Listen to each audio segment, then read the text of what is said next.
the limitations are mental limitations. They're psychological and emotional limitations about what it is we're allowing ourselves to see about the nature of the universe. Moray and I had a very nice little chat about this, that it is a game in many ways of perception. And you get the world that you perceive. If you keep perceiving it on one level, indeed, you will get that world. And if you open that world up, which is the purpose of this entire conference, you will get a larger, infinite world. Okay, without further ado, I want to bring on Judy Wood and get down to some more brass tacks so we can progress our evolutionary thrust in today's afternoon. Judy Wood.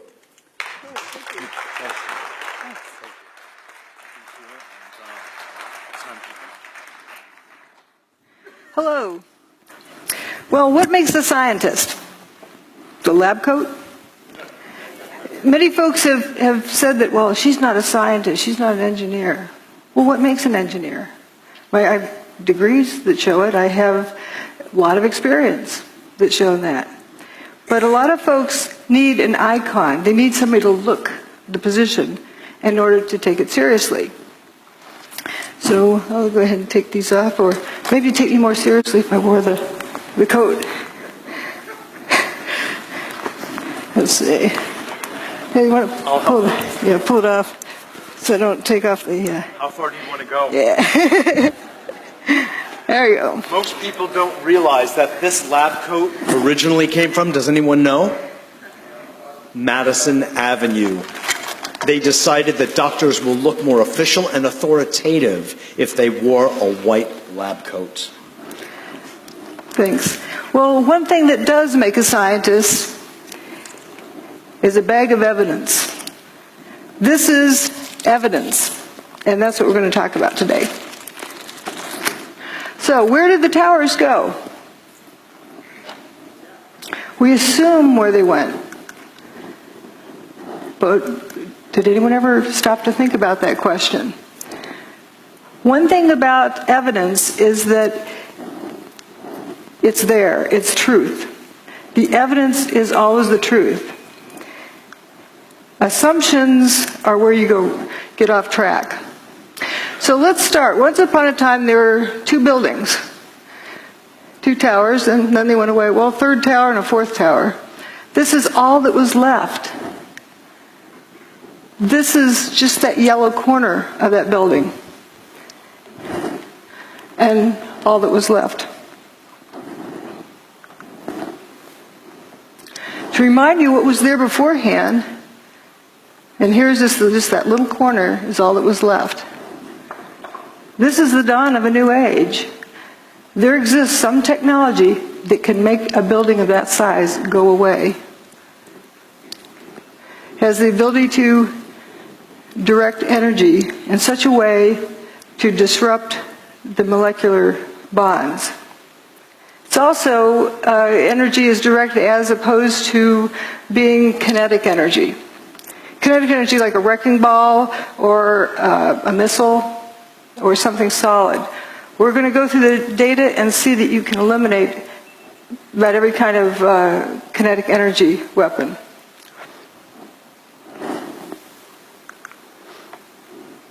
And we know this technology exists.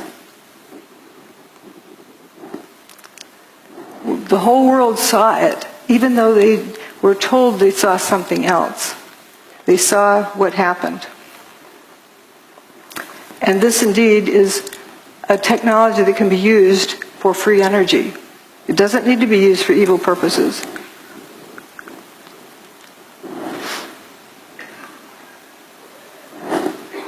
Oops. Again, that's all that was left, just a story or two of that. And would you believe it, that 14 people survived in there?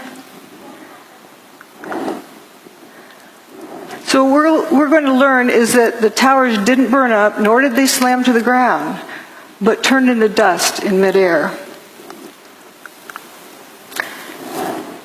That's not a collapse, that's dust squirting up.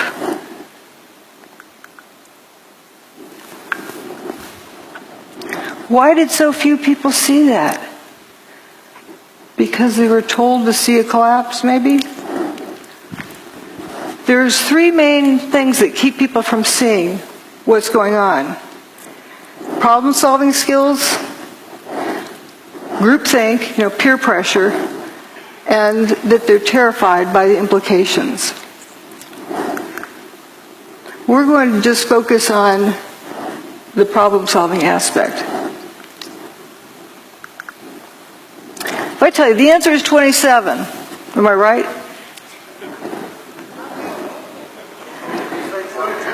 Well, what's the question? What's the problem I'm solving? If you don't know the problem, how do you know if the answer is right or wrong?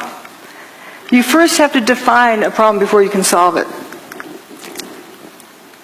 And it can be referred to as a syntax error because the order matters. Like when doing this math, are you adding those numbers together first or multiplying these first?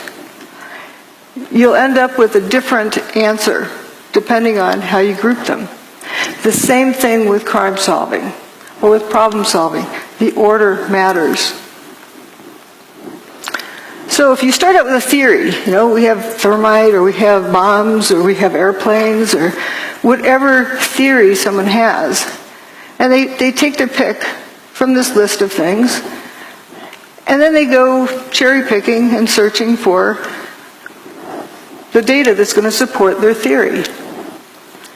So in essence, what they've done is determine the problem. But what happens if it was something else that they didn't take into consideration? They'll never get to the right answer.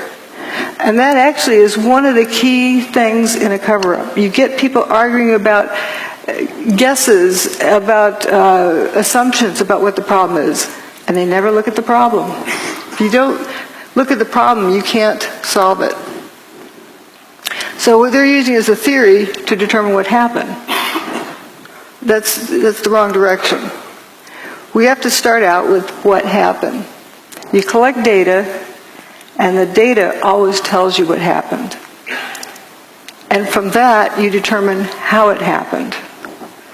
But only after you first establish what happened can you determine how it happened. If you don't know what it is, you can't determine how it happened. For example, look at these beams falling with dust trailing behind them, opaque dust. Let's say you're going to impersonate one of those beams. So you cover yourself with dust and jump off the top of the building. From the ground up, would someone see that dust trailing off of you? No. You need more dust. Okay, let's say you get a couple of armloads of flour and eject it out as you're falling. Can you impersonate this? No, that's opaque dust. It initially blocked out all of the sunlight, 100% of the sunlight, so it was pitch black. It's very dense dust. And you come to the realization that these pieces of material are becoming dust. They're frothing up into dust as they fall. And they didn't hit the ground. But if you didn't know that these turn to dust, and you start out with an assumption, you wouldn't get to the right answer because do you know of anything that could turn a building to dust in midair? Something turned it to dust in midair. So it's important to first determine what happened, then how it happened, and only then who did it or why they did it. But again, we're just going to focus on what happened. The towers didn't slam to the ground. If they had slammed to the ground, there would be over 1 million tons of debris left stacked up on the ground. That didn't happen. Manhattan would have been flooded. Well, as we'll see, the towers were built in the Hudson River with a dike around them. If you slam 1 million tons of debris down onto the dike, you're going to break it. Didn't happen. And if you slammed 1 million tons of debris to the ground, it's going to make a thud. The seismic signals did not reflect that. Those are the three biggest issues, but there's a whole lot of others as well. But we'll focus on those initially. The lack of debris, the fact the bathtub wasn't damaged, and the low seismic recordings. There's all sorts of other things, and toasty cars, of course, is one of the favorite things. And then in the second part, I talk about other pieces of information, other data that shows more about what technology is involved. But remember, you first have to establish what happened. Lack of debris. Again, if over 1 million tons of debris slammed the ground, you'd see a pile of debris left over. All right, you go to work on a nice September morning, and there's Tower 1, there's Tower 2, and you work down here in Bankers Trust. So you're going to go into your office there in Bankers Trust, and then you're going to look out the window and see what you can see. Down here, you look out the window. What's it going to look like? That's looking out that window. Air-conditioned office, looking across the street, and whoops, where did the building go? This is right after 9/11. Tower 2 is basically missing. Tower 1 is missing over there. I think everyone would have to agree there's not enough stuff left piled up on the ground. So again, we're looking out there. Now we're going to look the other direction. And this main body goes missing. Just the north wing is left. The building just went missing. That's building 4. It was a 9-story building.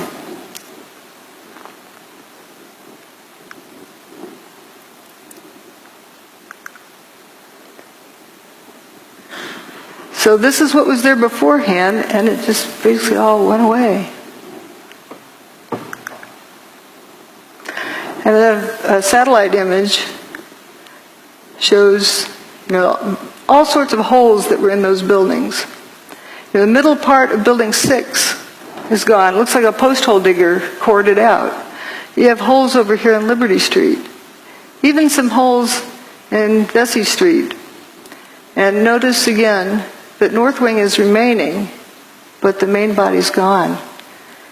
And this is Bankers Trust, where you're looking out the window, seeing a non-building across the street. Few people talk about this building. It's a 22-story skyscraper. Well, it would be the tallest building in most small towns. It went away except for that last little corner. And Building 7 over here as well. Every building with the WTC prefix was destroyed that day. So we're going to look at this direction. Now, a lot of people talk about hearing the BBC announce early that Building 7 went away. Well, CNN did the same thing for 1 Liberty Plaza, but it's still there. They just get excited and want to be the first to report. And we're going to go down and look on the ground and see what it looks like down in here. Looking at the front door of Tower 1.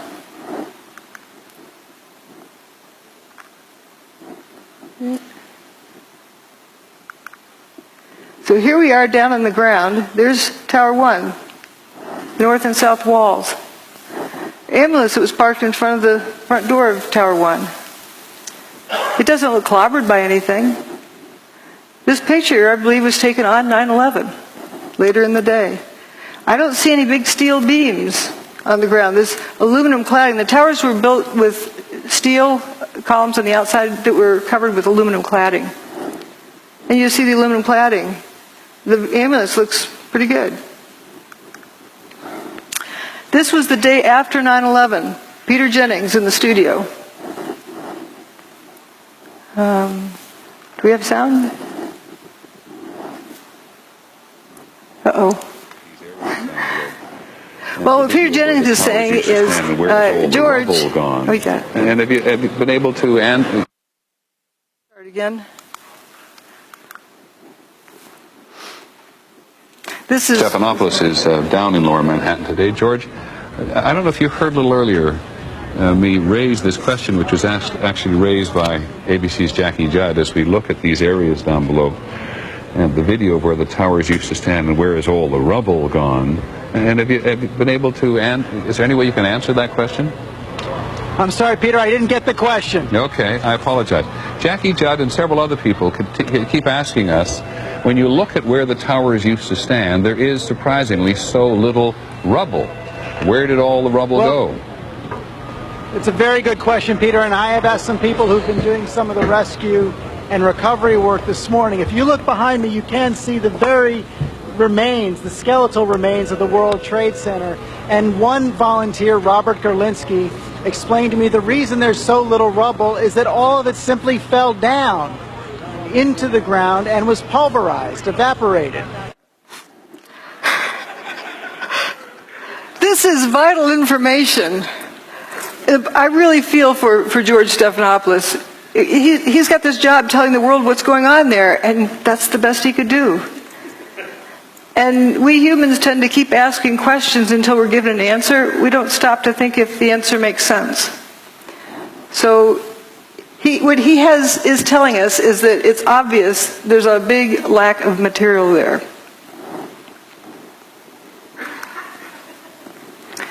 And here's an elevation map of what was left. And you see Building 4 went missing, the holes in Building 6.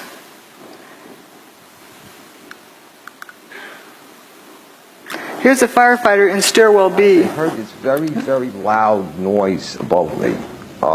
It was just a tremendous roar. Right down here, while that picture was taken. It was above, and it sounded like it was coming towards you, and then the wind, a very, very fierce wind, and my helmet started lifting me up off the ground, and so that's when I crouched down. The next thing I just crouched down.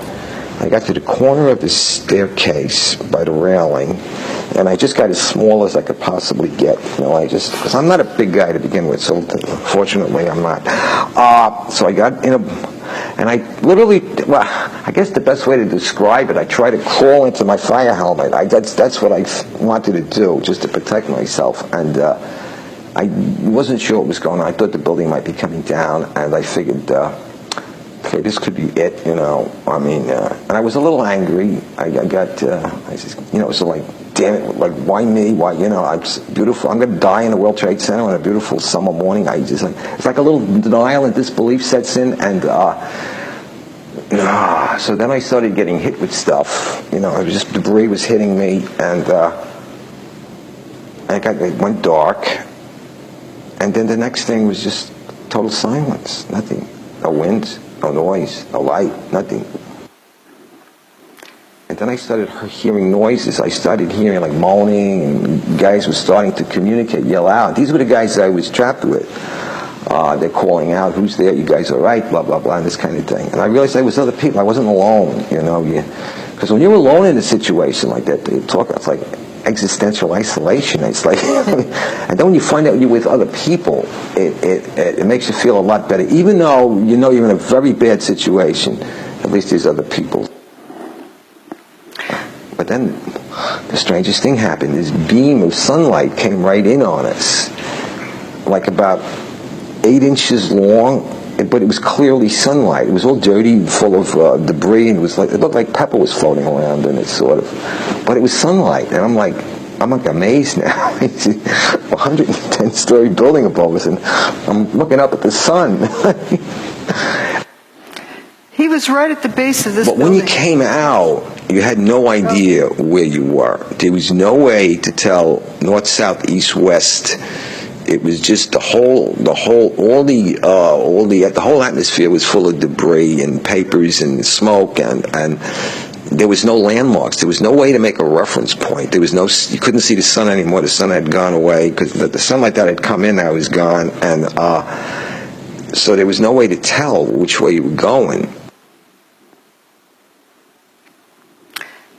He was at the base of this building while this picture was being taken. And all 14 of them walked out on their own steam. Let's see. Here again is where they were. Jay Jonas was one of the ones with them and said, I looked and said, guys, there used to be 106 floors above us, and now I'm seeing sunshine. There's nothing above us. That big building doesn't exist. Then later said, these are the biggest buildings in the world, and I didn't see one desk, one chair, one phone, nothing. Another survivor described walking out onto an empty football field. This is from the base here.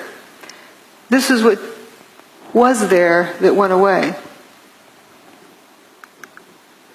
And that's where another 14 folks survived, in that little stub at the end of that first building I showed. And they had that hole in Building 6 where 50% approximately of Building 6 was missing. And the main body of Building 4 went missing.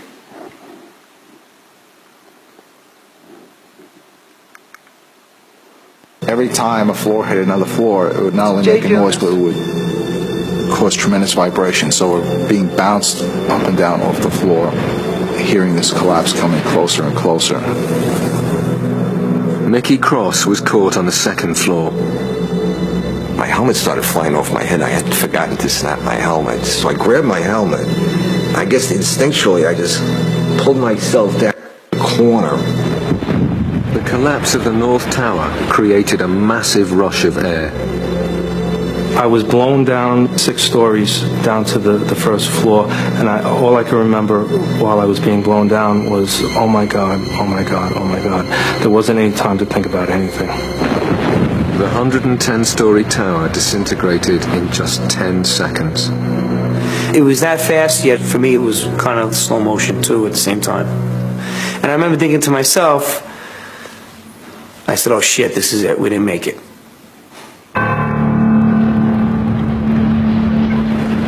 Faced with what seemed like certain death, the trapped firemen thought their last thoughts and prepared to die. In those 10 seconds, I was like, well, I'm 33. What have I done with my life? Worked almost all the time. My wife is going to, be a widow now. And I pretty much saw myself. Pretty much saw my funeral. I saw everybody at the wake at my funeral, and my parents and family there. You think about everything, I guess, that you haven't done in your life, and you realize that, is this it? Are you going to make it out of here? And I was just too young, and I have too much more to do with my life than for this to be it. I thought I was going to be dead in a few seconds, and I remember feeling, I hope this is fast, because I had a fear of being trapped, like say with a broken back or severely injured, and still being conscious and alive. It was strange, but I was at peace when the collapse actually started. I said, all right, whatever's going to happen now is going to happen, and I hope it doesn't hurt too much, but the fear was gone. The collapse of the North Tower killed over 1,300 people trapped inside the building. But some of the concrete walls encasing Stairway B had remained intact, and enclosed within them, 14 people were still alive. As they opened their eyes, it seemed as if a miracle had happened. I could hear Mike. I could hear him groaning. I could hear him called out to me. I called out to him, so I knew he was alive. From the neck up I seemed okay, but everything else was just like pins and needles. I was slapping my leg with I'm watching my arm hit my leg, but I can't feel it. I had my flashlight on my side, and I looked at my hands and looked at myself to see if I was bleeding or anything anywhere. When he heard noises around him, Captain Jay Jonas realized he too had somehow survived the disaster. I wanted to know who was still alive. And I started calling them out by name. All of the people in their group survived. That's a nice happy ending. But the descriptions they gave were not of a building falling on top of them, were not of bombs exploding around them. It wasn't high heat. They didn't get cooked. They didn't get squashed. the building just turned to dust above them. So we're going to look now at what was left. If we go down below the ground in that corner, well, here's what it looked like. The building indeed, the main body went missing, just like it was sliced off there.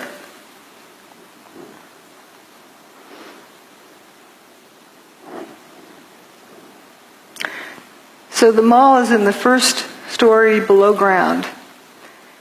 And there's some firefighters that were walking along there. We're going to go down one story and look at them. The perspective.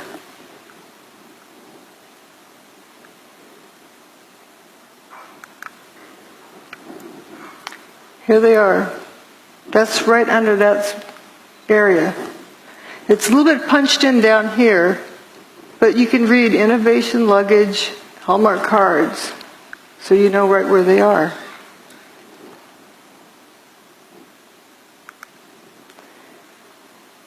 So now we're going to go a couple of stories below that to the loading docks.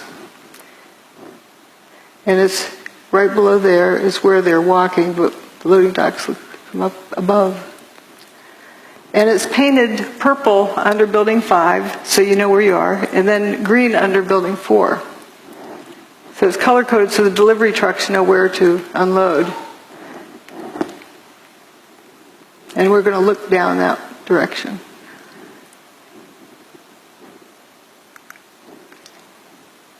Just after 9/11. Listen to the echo in this audio clip.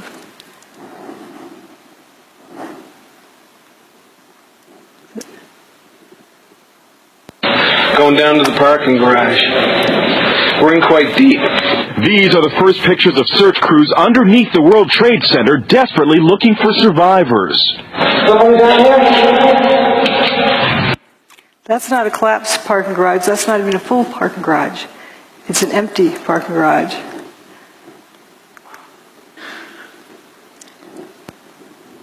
And we had this left. You can see remains of Tower 1. Stairwell B where those guys survived, and it's all at ground level. There was a lot of dirt brought in. We were able to move 120 dump trucks out of the city last night, which will give you a sense of the work that was done overnight. So some of the debris has already been removed. More of it is being removed, and it'll be done by barge all throughout the day today. Did you think it was going to get cleaned up in one day? Again, here's the ambulance picture and all that was left. Where's the debris of 1 million tons of building? One of the other survivors said this. We kept telling him we're in third floor, fourth floor, stairwell B, North Tower. Where are you? North Tower, stairwell B. Where are you?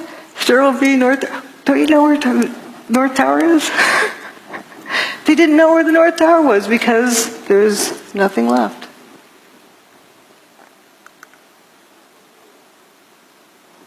And do you blame them? Here's right where those guys were, up in that little corner. Hundreds more firemen were now arriving at the disaster area, but Captain J. Jonas's Mayday messages were still not getting through. Trapped down in the remains of Stairway B, there was nothing else Jay could do. We realize we can't get ourselves out. And that's a big mental leap for a fireman to take, because we're so used to being the people who are going in to rescue someone. Now, the roles are reversed, and you realize you're helpless yourself. But with the survivors buried alive beneath a debris field that extended over 16 acres, it seemed they would need another miracle to save them.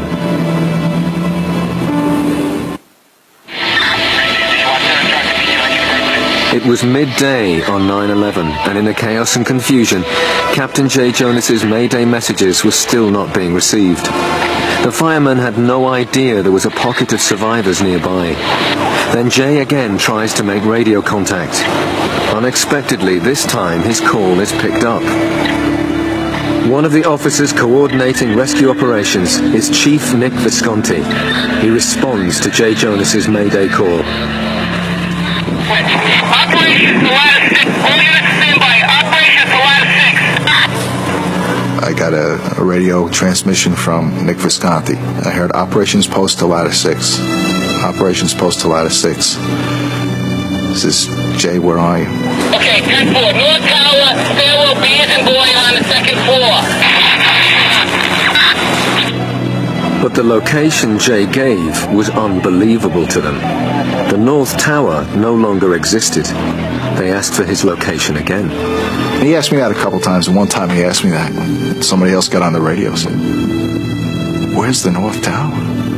I remember somebody saying it, "Where's the North Tower?" on the radio. And I said, "Oh shit." I says,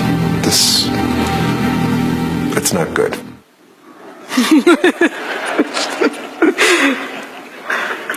What I like about these clips from the BBC's show about the miracle in Stairwell B is that these are the original people. They're telling their story. Indeed, they're real people, and they were trapped in there and walked out.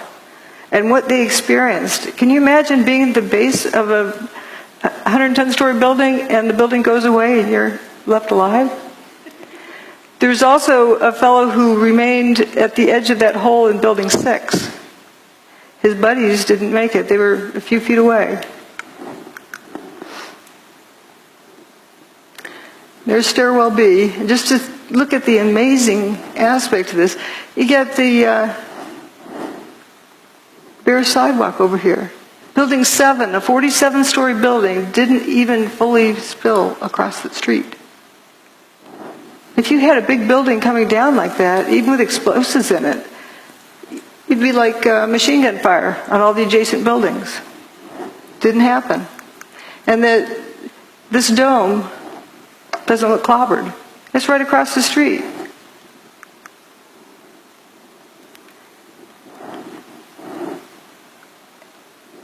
You don't see that debris piled up on the ground. This is right at ground level. So now we're going to talk about the bathtub. I don't know what the lighting is. If the building crashed to the ground, Manhattan would have been flooded because that dike around the bathtub would have been ruptured. And all of the PATH train tunnels and subway tunnels are all connected underground, and they would all have been flooded. That didn't happen. Here are the towers before they built across the street. There was just water right there at the base of the towers. And the towers go well below the water table. There's also the rail lines that come under the Hudson up into the base of the bathtub. That tunnel was not damaged. First they were worried because they had water in the tunnel, but they had fire hoses on it, rainwater going in there. But once they pumped it out, it stayed dry. That's the bathtub wall. It's called, or slurry wall, or dike, whatever you want to call it. It keeps out the Hudson River. The towers were actually built in the Hudson River 70 feet below the water table. That's 7 times 10. So they're pretty far down there. And if that thing had been ruptured, Lower Manhattan would have been flooded. And here's the Hudson River, and as they're constructing it, you can see way deep down in there is the base, down there in bedrock. The PATH trains from the Jersey side used to come up through here and back out, but they rerouted them to turn around in the new big bathtub. I thought the seismic data you were going to look at was data associated with the collapse of the tower, particularly 2. Yes. Oh, yes. We did look. Obviously, we've looked at all of the seismic signals. The main focus of that was to establish the timing of the various events, and if any, again, using it also to see if there were any events that we could not explain other than it being the collapse of the towers and the World Trade Center 7.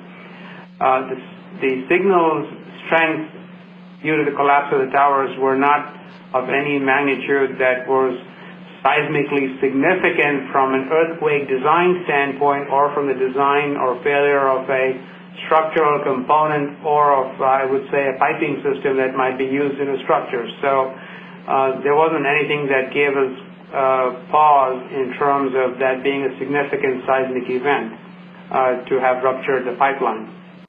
This was a meeting that NIST had to determine what happened to Building 7. So they're wondering if there's any pipelines that went through the bathtub over to Building 7.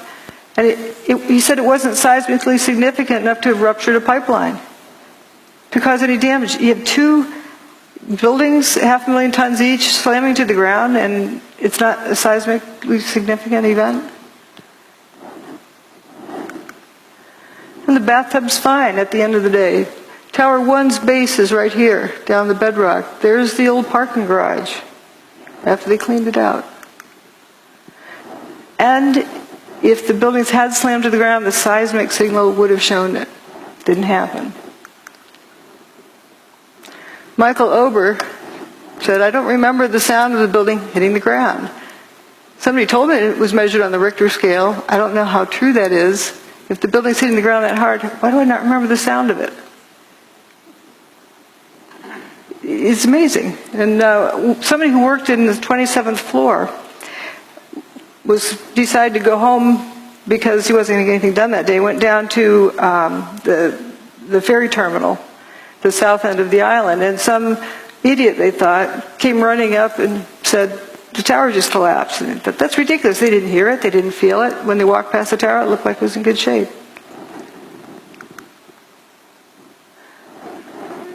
Well, I think I know why it didn't make a sound. That part of the building doesn't make a thud when it hits.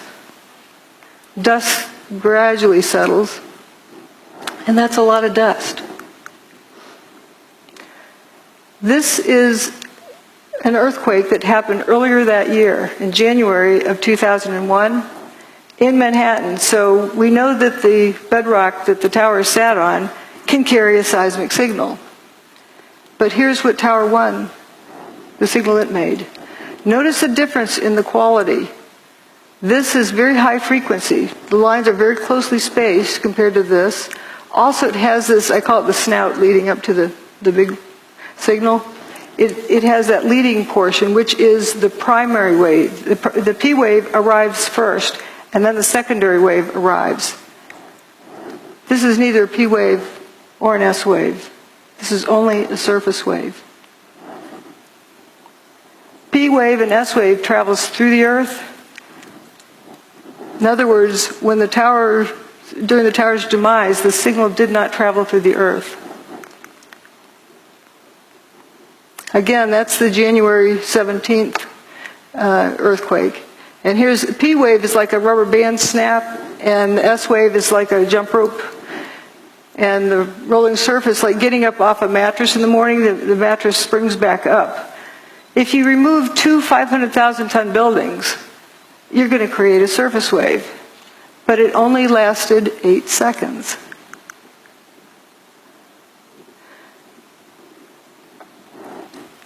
You know, it takes 9.5 seconds to throw a bowling ball off the roof of the towers and have it hit the ground.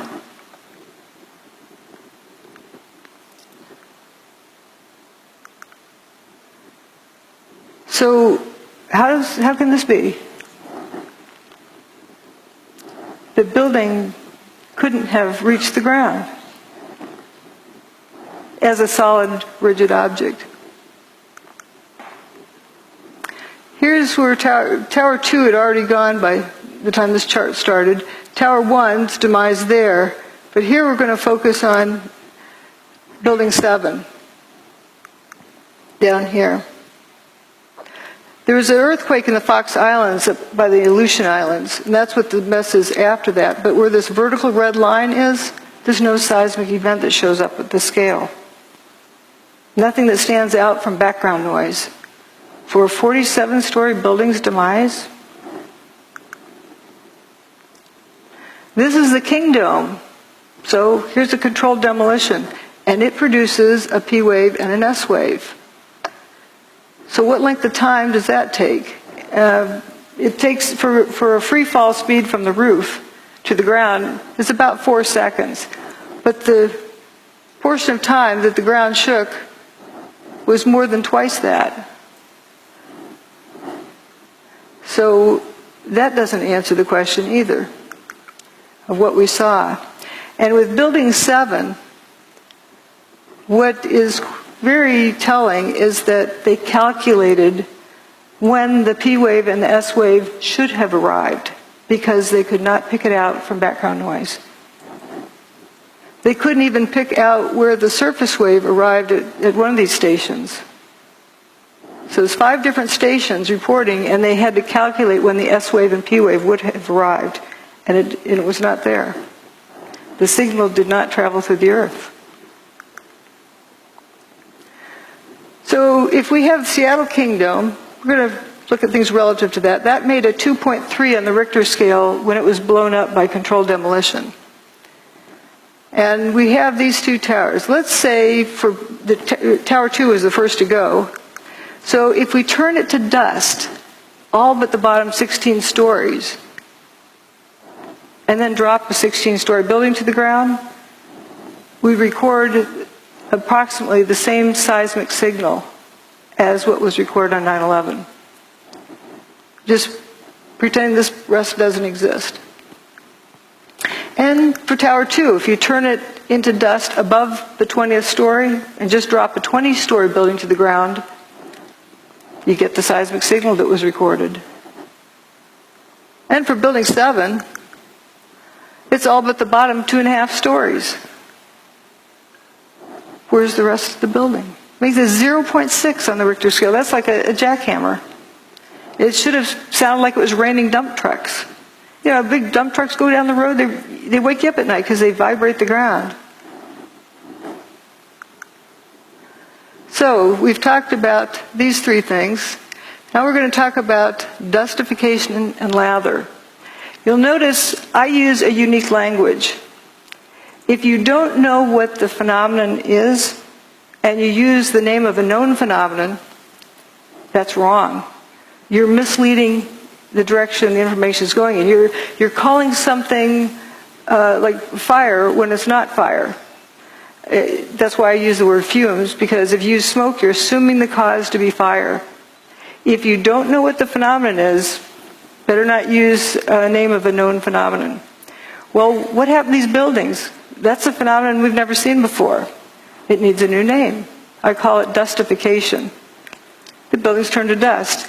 It's not a difficult word to remember either. And often I use names of food, you know, like Cheetos or something like that. You're not going to confuse this with food. It's better than using characteristic 493-7A. You're not going to remember that. But we're going to talk about dustification. As we talked about before, this is turning to dust as it falls. People often see these squirts ahead of the collapse wave. But what was that? If it's bombs, you'd see a flash and you'd see a whole lot more of them. But if you have the whole building turning to dust as it comes apart, what about the water tanks that are distributed throughout the building? They're going to get weaker and weaker as they're dissolving until they suddenly give way. And I'm tempted to believe that might indeed be what that is. We don't know. But if you got that whole building down on the ground in like 8 seconds, well, let's say 9.5 seconds just to give it some extra, it would have to be squirting out here at the base at a minimum of Mach 1.5. The air from the middle to get to the outside is like Mach 2.5. For sure, all of the adjacent buildings should look like they were machine gun fired. That's a lot of stuff to squirt out of the way. And that's assuming the building took, 9.5 seconds to come to the ground. So you just have this couple little puffs. Something's not right there, too. Now, people who say, okay, they claim they heard explosions. And so therefore it must be bombs in the building. They're starting with assuming what did it, and then going back to assuming what problem they're solving, instead of determining first what happened. Well, if you recall, blasting zone ahead, turn off cell phones and two-way radios just in case it triggers something. How are you going to get everyone to unknowingly turn off all their cell phones in southern Manhattan for weeks ahead while they prepare the site? But there were sounds of explosions. Bombs go boom, but not everything that goes boom is a bomb. Think of putting an egg in your microwave oven. Turns out there's a lot of folks who talked about these Scott packs exploding at ground level, sitting on the fire trucks. There's a lot of testimony here. We don't need to go over it, but there's various firefighters who talked about hearing these Scott tanks exploding. Now this is slow motion of Tower 1 coming apart. And you notice this, there'll be some column that starts falling down this corner. I think it's in here. And we're going to follow it down and watch how it just turns to dust completely.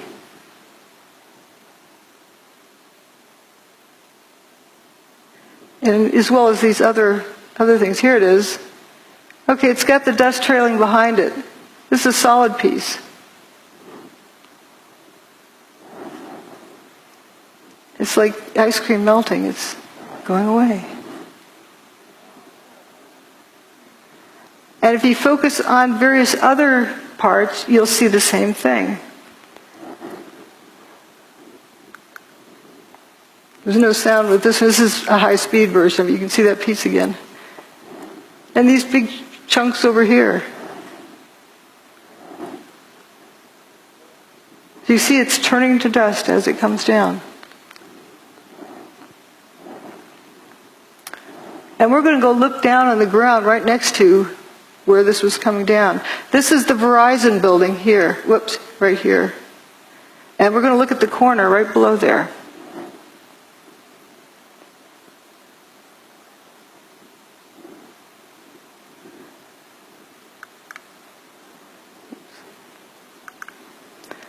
That's the Verizon building right there. This is that intersection where that material was falling. Right after everything's settled, these people who are hiding come out of their hiding places. And they're probably in awe. There's, no building here. You can see sky. Looking at the body language, the guy with his hands on his hips, arms folded, arms that side, they're probably in total amazement and shock and just bewildered. I call this picture the Twilight Zone because they probably felt like they just walked into the Twilight Zone. A bunch of cars went into spontaneous combustion, apparent spontaneous combustion up here with a sea of unburned paper in between. And here's that toasted car lot. But we're going to look at various directions of watching this dustification. There's a cluster of core columns that remains here. Watch what happens to them.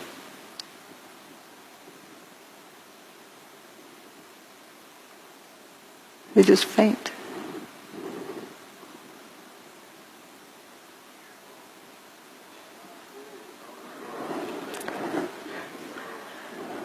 I believe that's the upper part of where those firefighters survived in Stairwell B. Those are core columns. This is another one. See how it peels away like a banana? And you see this clear air around it. Some folks like to say dust settled on it. Well, dust can't settle on something like that fast, without seeing it.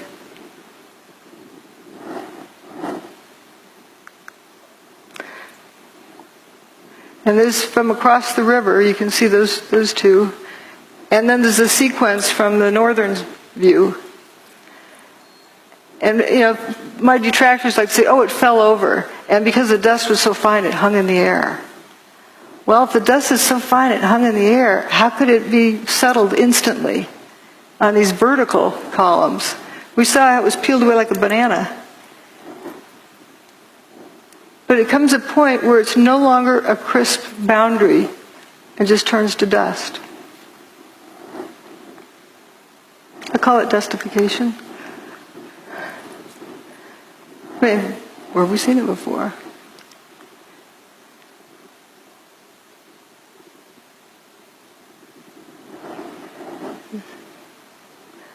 There goes one more round.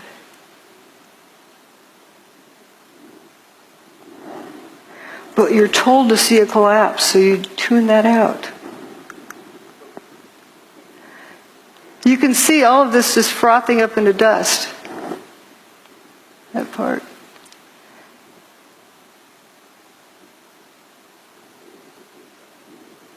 And it's also blowing downward. Very clean edges. So it isn't like dust was settling on it.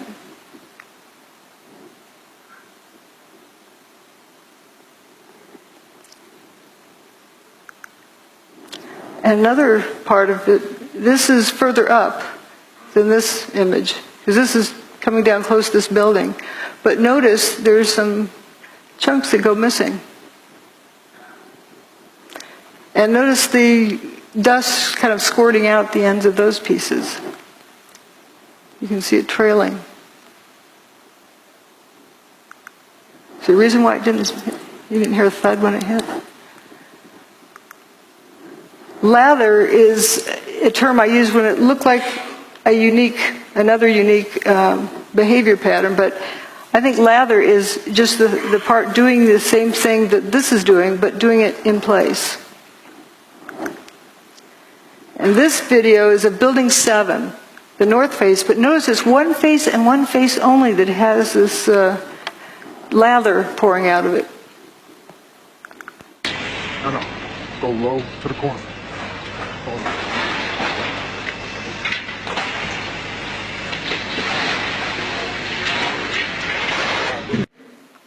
Notice it's spiraling around. And if it was smoke from a fire and it really needed to get out, why isn't it coming out these windows? If there's a traffic jam, why does it take the path of least resistance?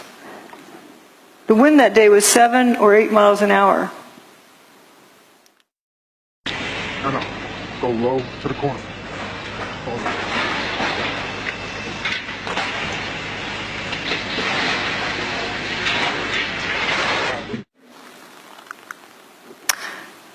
Now we're going to look at dust rollout and fuzzballs. This wall of dust is pouring down the street. It was chasing people, and it overtook them. Didn't cook them. Just left them covered with dust. I like these abrupt lines. Like you can see where this other fellow's tie was tucked in there. He was just covered. He didn't get cooked. The dust went a certain distance and then went up. Another bizarre thing. Again, it's important just to take in all of the data, and it starts telling you the story of what happened. Let the evidence tell you the story instead of forcing it to go a particular direction. And I wouldn't have seen this before, that just all particular distance then goes up. There's a video filmed by Bob and Bree, who had an apartment up here. Bless them for saving this video and then sharing it with the world. This is an image from there, and the dust doesn't quite touch their window, and it goes up.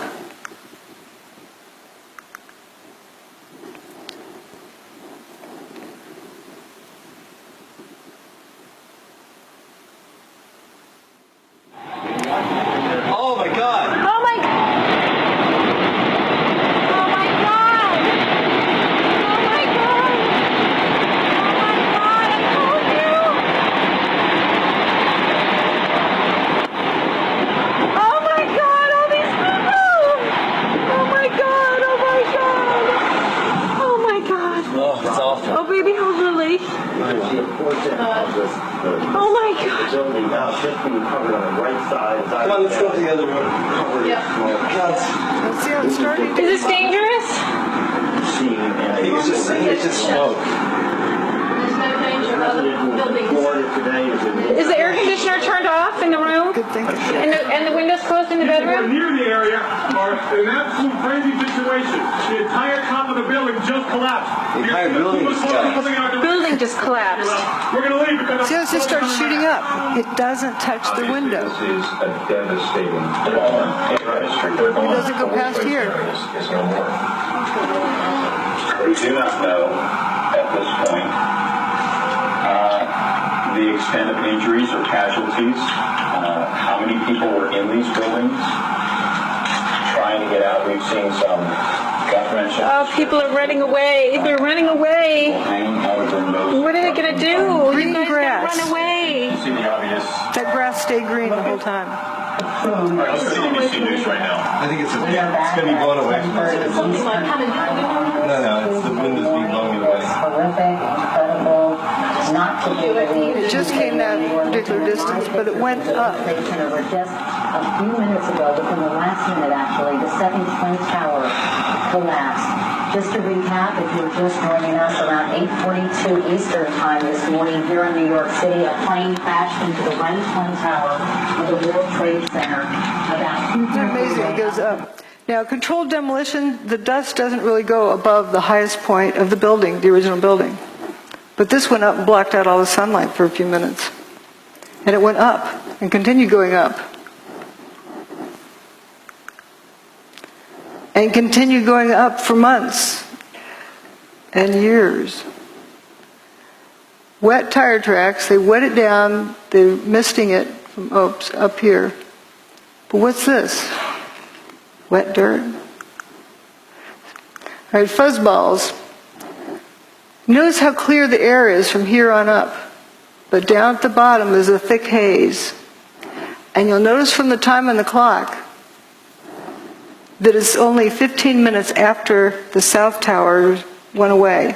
And this is 15 minutes before the North Tower went away.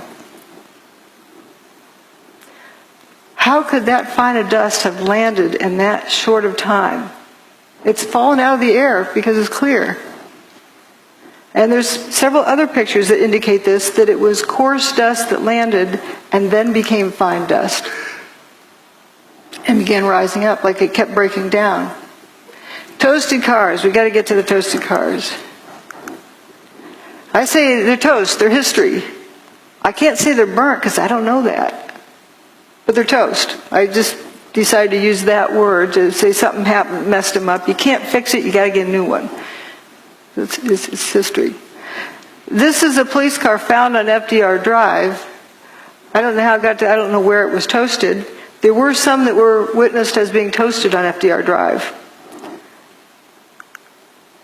But this one is quite interesting in that it has an abrupt, toasted, not toasted. Like it's like it's on the showroom floor. It just had a new wax job back there. What abruptly stops a real fire, a regular fire, doesn't do that. It would be lapping around the corner. Also, why aren't the lights melted? And you have the circular spot on the other side. Gas tank is still, fine. This is where all the toasted cars we're seeing that I'm aware of, as well as the toasted car lot. And the ones we were looking at were down here. And an emergency medical person said you could tell it was hot at the Trade Center because you could feel the heat from the bridge. But paper wasn't burning down here. How could somebody over here, 3/4 miles away, feel heat? Something that they perceived as heat. And you said you saw melted tour buses, melted cars? The cars that were right down there, it was just unbelievable. They were twisted and melted into nothing. The debris is just unbelievable. And then you can see fire trucks and police vehicles that were down there early that all their windows, the windshields are completely blown out must have been from when debris dropped. But even more jarring, I think, is this scene right here. Look at these two cars placed on top of one another. I think when you think about the impact that these planes must have had, it's hard to visualize. I don't know what to say. Because everything melted. But here, at least you have some remnants. You have literally an engine that is melded together with other parts of the car. Moving over, you've got another car they moved here. It looks like it's been through a war. You can see the papers, all the burned out papers from the building. You see the soot and the dirt, and it just shows you how devastating this blast was. Look across the street there. You've got a Con Ed truck that, you know, some of the Con Ed people now looking at, examining, trying to figure out which truck that actually was. But that truck, too, in terrible shape. So while many of the items, the steel, was literally melted, people who have been right down next to the base of what was the trade towers say there's virtually nothing. Yes, we'll stop here on this toasted bus picture. You realize there's no burnt marks, no scorch marks on the toasted bus. But yeah, these poor reporters, they're doing the best they can. Remember, the evidence is the truth that a theory must mimic if a theory is correct. Starting out with a theory, if you haven't figured out what happened first, you're just solving an imagined problem, not a real problem. So it's so important to look at the evidence. As we've seen, the evidence is showing us a different story than what we were led to believe. Now this toasted bus, notice there's no big flame marks running up the side of the bus. No scorch marks. Is that going? Oh. And then we have also this vehicle that's already rusted. You can see Building 7 is still standing. Every car up this road was toasted in some way. Every vehicle. I call this the swamp. I think you can see why.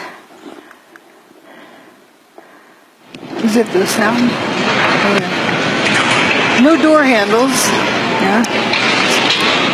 Not a trace of window glass.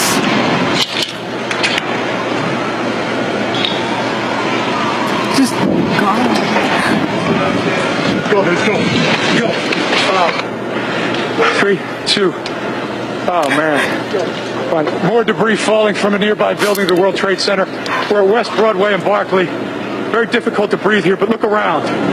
This must have been ground zero where this thing blew up. Car after car after car. Buses completely obliterated and burned straight down to the steel.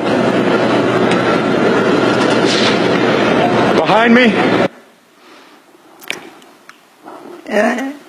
He was describing it the best he could. Here's more of that street. And notice no door handles. Now that in itself isn't surprising, but we're just noticing the patterns. It seems that door latches, trunk lid latch, this door, door latches and door handles were completely gone. Also, this looks like it was sandblasted, ready for a new paint job. Not a trace of window glass left in that. And that's what seems to be a trend with the toasted vehicles. Something happens to the engine compartment too, like this one down here.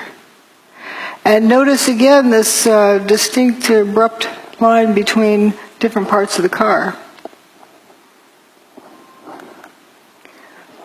Now, often folks say, well, that's just like any old burnt car. Here are burnt cars up at the top. Notice these rings of burn marks around it. And burnt cars also have remains of window glass. This is clean down here. And here we have traces of window glass left. And of course, there's a lot left there. But the ones at 9/11, there's not a trace. The ones that are seriously toasted.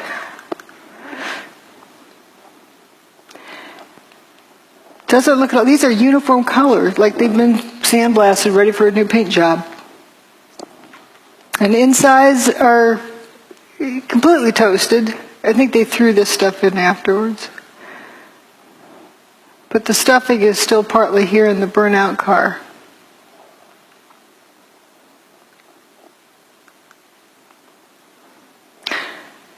So there's a bunch of cars that appear to go into spontaneous combustion up in that parking lot. And we have various views of that. And my detractors often say, well, the cars were towed. They were burned elsewhere and were just towed through junkers. But we have photos of them before, during, and after. Now, here's the toasted car. See how it looks like there's flame coming out of them, but the sea of unburned paper in between. The building's over here, the towers. And here again is tower still standing. And there's the untoasted cars. They're not even toasted yet.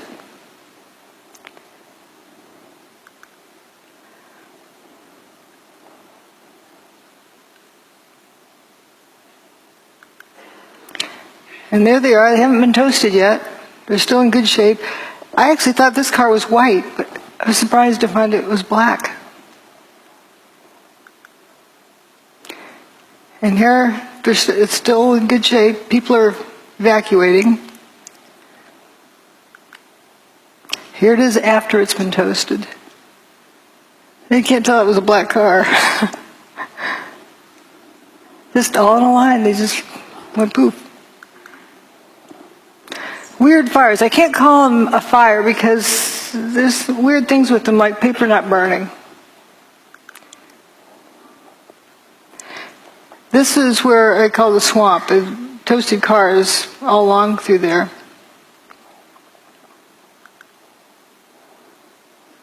And the fellow who came out that door, he's probably the one that left it open, walked up West Broadway, and it was pitch black. And then he said, thank goodness the cars started lighting up, because then he could see where he was going. He walked out of there up to intersection C and turned over towards D. And intersections along there, the paper's not burning. Here's the firefighters going for a lunch break. They come, doo-doo-doo, you know. They don't seem at all concerned that they're walking through this fire. They aren't worried about a car blowing up. Now, this is an interesting picture. Often we were shown this by certain individuals who would say, see, molten metal. But wait a minute, what's really going on here? This is an igloo cooler and a trash can that aren't melted. If this is white hot, then it's got to be, hot enough that it's going to melt this aluminum. Aluminum melts at around 660 centigrade, and it's a kind of barely a beet red. You have to be like 1,000 degrees centigrade in order for it to glow. So when aluminum's glowing and it's not a puddle, something else is going on.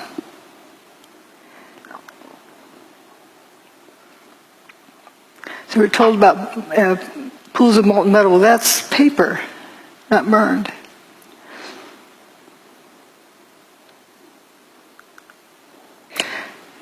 Aluminum is blood red when it melts. Whoops. I don't know what that is.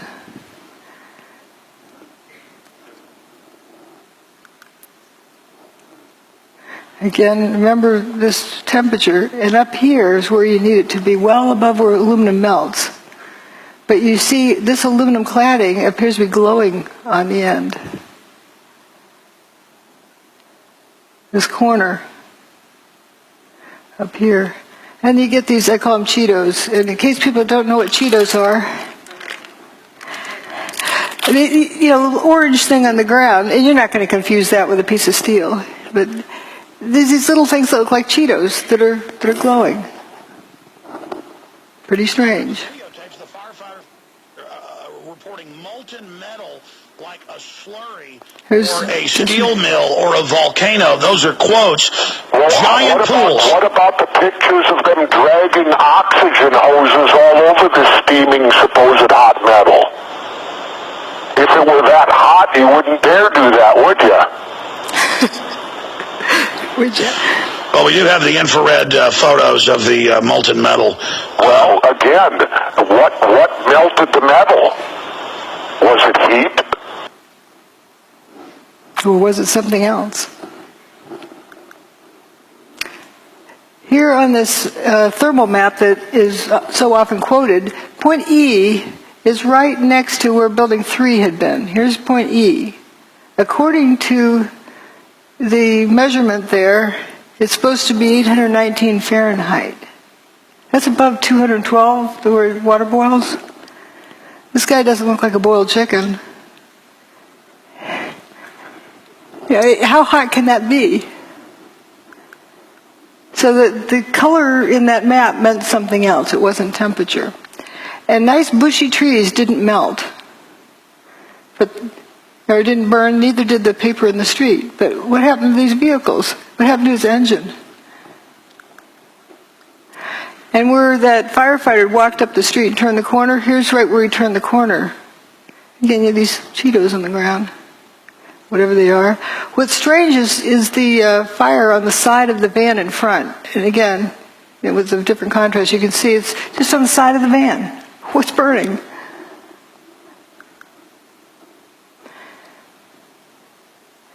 This shows the apparent spontaneous combustion. This is during the cleanup. You see that thing that flashed over there?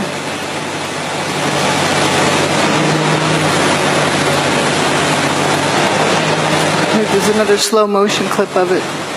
We'll see it over here somewhere. Oh, there it goes. Just apparent spontaneous combustion.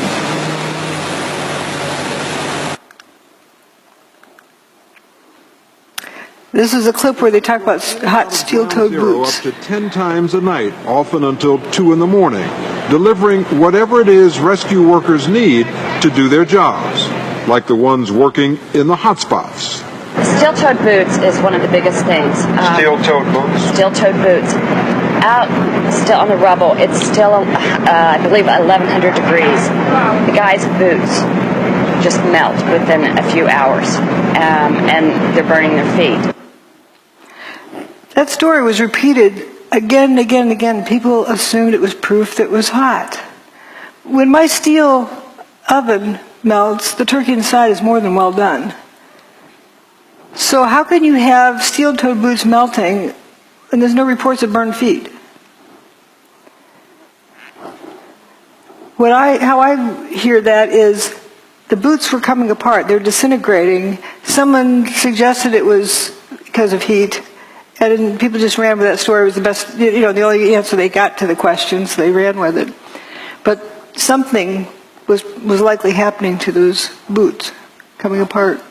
But you can't walk around on a barbecue grill without burning. Yeah, if it's that temperature. Mayor Giuliani. There were fires of 2,000 degrees Fahrenheit below the ground. I could be standing here and you could be standing there. And I could be describing to you, Governor, the site. And then a fire would break out in between us. And it was just by luck or the design of God that we weren't killed. He was standing on 2,000 degree temperature pile. He doesn't mean to be sounding like an idiot. He was describing something that he experienced, and that was the best explanation he could give. Weird apparent spontaneous combustion. So here we are, down to the rolled up carpets. You'll see why I call it that. At the end of the day, you have these straight soldiers here. If you have buckling from overload, doesn't it bend over? Doesn't it bend around the horizontal axis? Why is everything straight? If you overload these outer columns, they're going to bend. If you mash something down real hard, it's going to bow out. Yet what we have, instead of having it bend over, is curling around the vertical axis. Here's a cluster of 3 columns. And this lasagna noodle, see, you can't confuse that with a piece of food, but it emphasizes the fact that this isn't loading that does this. Something else happened to this. This is straight. It curled around the vertical axis, not the horizontal axis. How do you get something to bend more than 180 degrees and not even crack? It's a smooth bend, and it splits at the seams. This is a very interesting one. I'd like to have somebody, an engineer who claims that that's normal, draw me a free body diagram and show me the loading to put on that beam to make it do that. It's not like a rubber band that recoils. If it's hot and it's flowing, it doesn't have the strength to recoil. So how do you explain this crinkling up, like curling ribbon? Now that's what buckled beams look like. They don't do that. You see through holes there. It just happened at one place. This was found in Banker's Trust. Banker's Trust was determined to have not had any fires in it. So we're going to begin the proof of concept. Okay, here's what we found at the World Trade Center. And here's something that John Hutchison bent. It's molybdenum. It's not cracked in the corners either. Smooth curling. When I first contacted John Hutchison, I sent him this picture and said, does your neighborhood ever get to looking like this? Because you have this toasted vehicle here, and the one in front is parked in the right place, but it's just got the tires in the wrong direction. You know, it's not oriented correctly. And notice all the marble around the doorway is gone. The rest of the building, there's no stab wounds in the building, no big beams went flying through. Another weird thing is the window glass. Sometimes just the outer pane's broken. The rock doesn't do that. Evidence of levitation. South Tower came down, I was across the street, and I picked up the camera just out of habit. And something in the back of my mind said, run, run, run. And never in 20 years of shooting in New York have I run from an assignment. But something in the back of my head just said, run. And as I hit the corner of Liberty Street, it was almost being picked up by a tornado, almost being picked up by a wave. It was like being picked up with that black cloud. That black cloud had substance. It was like night, but it had a solid feel to it. It was like gravel, hot gravel, and just picked me up and tossed me about a block. At one second I was running, and the next second I was airborne. And I lost my glasses, I lost my cell phone, I lost my pager, but managed to hold on to both cameras. But it threw you for a block? I was back down at Ground Zero last week and walked the area where I have a pretty good recollection of where I was and where I wound up, and it was just under a city block.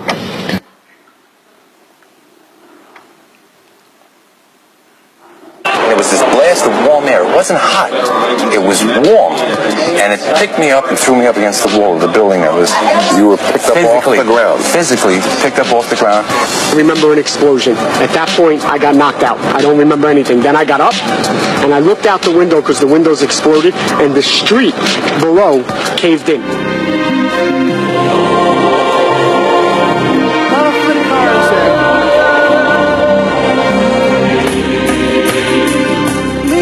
The trees.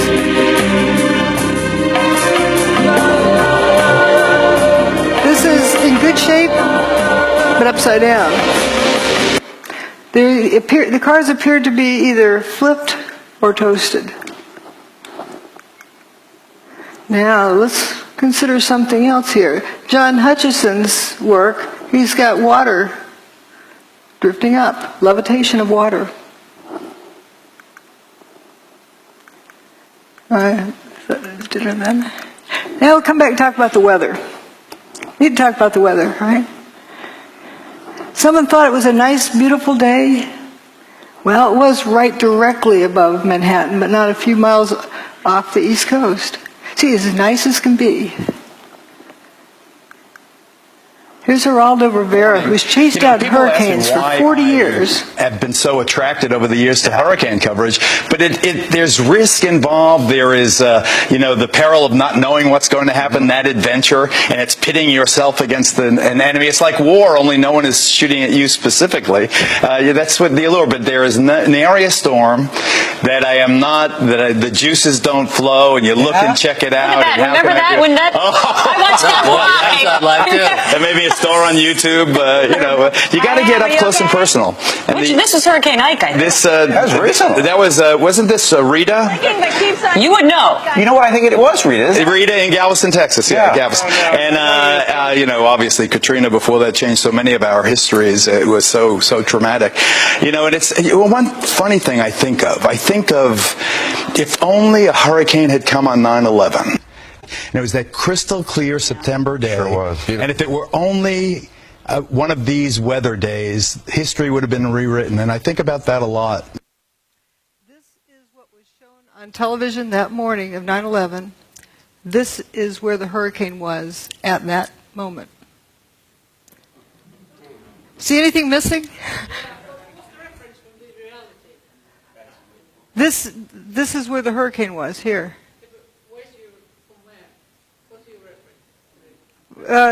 The satellite, the National Hurricane Center satellite images.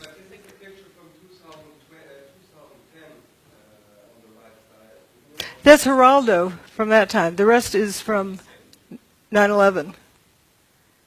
Geraldo apparently didn't know there was a hurricane that day, and Joey Moore, a flight attendant on 9/11 who flew out of Boston's Logan Airport just before the fatal flight that left, did not know there was a hurricane either until he saw it on my website.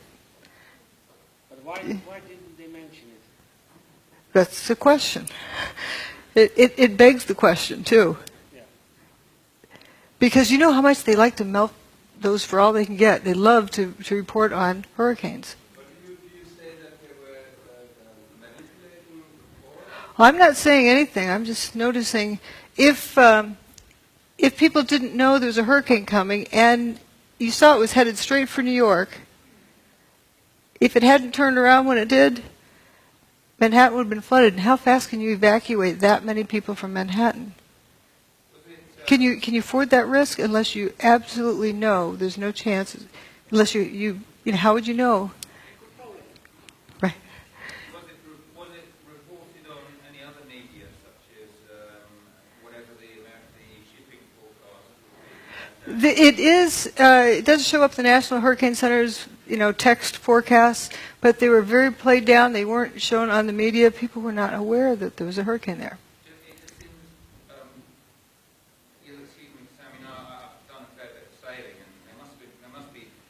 Oh,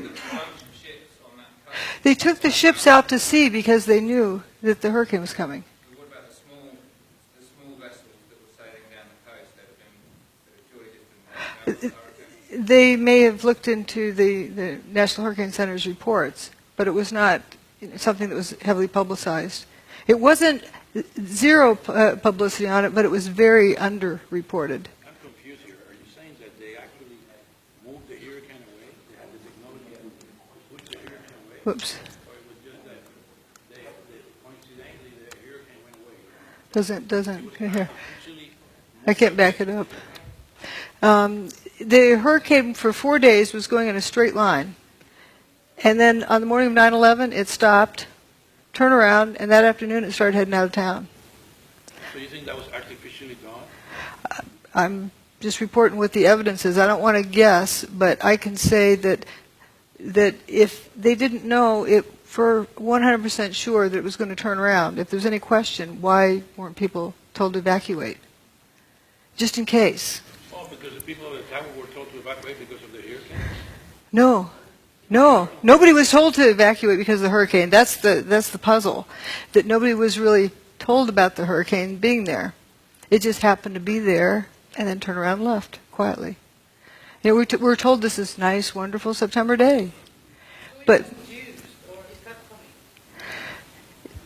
it could have been used. Let's see, this isn't doing so well here. As a suggestion, might I suggest that it would help audiences such as like me, myself, this is completely surprising information, astonishing information, to have a kind of secondary source of confirmation. National Hurricane Center. Will that report that one-line text or whatever it was? I've got all of the references in my book, and this is that satellite image of the hurricane is from the National Hurricane Center. You can download it yourself. I'm just saying that I think it would help your presentation. Excuse me, drjudywood.com/articles/Erin. You'll find 5 pages of multiply reference data from the UK Meteorological Office, from the Canadian Hurricane Data Centre, from the US Hurricane Data Centre, and other sources. And I've got more if you want to write to me, I'll send you the stuff. Let you get through your... The clicker doesn't work. Ladies and gentlemen, let's let Dr. Judy Wood get through her presentation. We've got plenty of time for questions afterwards. Thank you so much. So let's also look at some other information. Now, the hurricane was going to turn around at some point. They thought on day one it was going to turn around because it was a high-pressure system moving across the U.S., but then didn't. Well, maybe on day two it didn't. Maybe on day three it didn't. Maybe on day four. Thank goodness it did. They had predicted it was going to turn around all this time, but did they really know when? If they didn't know, they ran out of room. So here we have the high-pressure system moving in from the Midwest, and it's increasing, while the hurricane, which is a low-pressure system, is moving in from the Atlantic. And guess where they met and when? 10 a.m. on the morning of 9/11. They were superimposed at that area, so you have two counter-rotating systems, curiously. And interesting drop with the humidity. But let's look at this magnetometer information. This is the Earth's magnetic field from the ground, not from the satellite, but from the ground in Alaska. There's 6 different measurements. Each of the events on 9/11 are with a vertical bar. The first one is WTC1 getting an airplane-shaped hole, and WTC2, then WTC2 goes poof, WTC1 goes poof, and then later Building 7 goes poof. I say goes poof, they didn't collapse. They turned to dust. So it's interesting, it's pretty much a steady state and something different happens here. There was a solar storm approaching, but it didn't get to that point until a day later. So there's something else going on here. A closer look, about 20 minutes before WTC1 got its hole, that's the North Tower, they started wandering off of their average value. And as soon as WTC1 got its hole, it reverses direction. As soon as WTC2 gets its hole, it goes horizontally. It's like one reversed the other one. Maybe coincidence? And then when WTC2 goes poof, they start going downhill, but when WTC1 goes away, it really drops off the cliff, and then things are all haywire all afternoon until WTC7 meets its demise. The Earth's magnetic field, as recorded at 6 different stations. Again, here's where they start wandering down. There's actually 3 different measurements for when the North Tower got its hole. The 9/11 Commission report, the Palisades seismographic station, and the NIST report. I can tell you which one's right, based on where the turnaround happens. And see how these go horizontally after Building 2 gets its hole. These are the 6 different recording stations. It's just, a curious set of data. Now we're going to get into the proof of concept. I can't say for sure what technology was used, but I can show you something that reproduces all of the same phenomena. Seen this guy, Nikola Tesla. He can generate all of these various pieces of evidence, all these different phenomena. So can John Hutchison. When he tried to replicate the work of Nikola Tesla, he discovered all of these characteristics. And all of those characteristics were found at the World Trade Center site. Let's notice this metal luminescence without heat. Hot things glow, but not everything that glows is hot. George Pigott got a patent just about 100 years ago, a little over 100 years ago. Levitation. He's got a static field, and he's doing some other things with putting in some kind of energy, and he's got these static balls, these steel balls levitating. I think they're actually silver. And Thomas Townsend Brown also looked into the same area about using electricity. And then Ed Leedskalnin, who built Coral Castle. Here's John Hutchison standing in front of the Great Pyramid. There's a person down here in the background. You can see they're almost 2 blocks tall. Well, that's about the same height as this doorway of Coral Castle. So they're about the same size blocks. They're 15 tons each. So this guy built his castle by himself. We don't know how this one was built. We can only guess.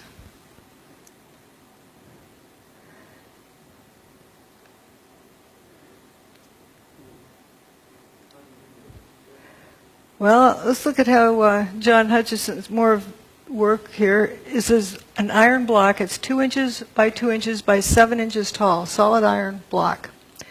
And when he puts it in his system, it buckles over, and you can see some fuming here. And it actually is colder to the touch at the end of this. And here we get to see it happen. And we're going to compare it to the fuming door handles from 9/11.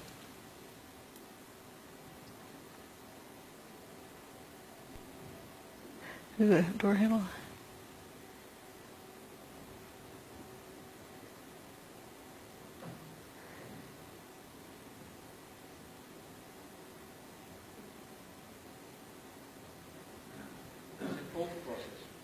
Yep, it's a cold process. Solid iron. And this fuming, which is interesting. You know, the car window is broken open here.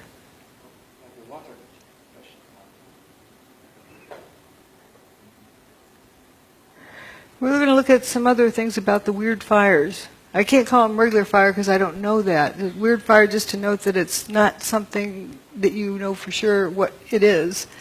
It's glowing, but the paper doesn't seem to burn. If this was glowing because it's hot, it'd have to be at least, 1,200 degrees centigrade. Aluminum melts at a little over 600 degrees centigrade. It's not a puddle. This aluminum is not a puddle, so how hot can it be? And this igloo cooler and the plastic trash can are not melted. The paper is not burned either on the ground. So what is that color? And another weird thing about this, right across the street over here is the Burger King. And inside they're flipping burgers, cooking burgers for the firefighters. Not serving to the customers, and then the building across the street was missing. It's just a weird sight. Now this van is also interesting that, you get all this something looks like it's on fire, weird fires there. This van down here has a fire on the side of it. What's burning? And if you say falling debris that was on fire hit these vehicles, why didn't it hit anything else? And how's it, under the vehicle? It's just very strange. There's Park Place is several blocks north. Now here's John's boat experiment.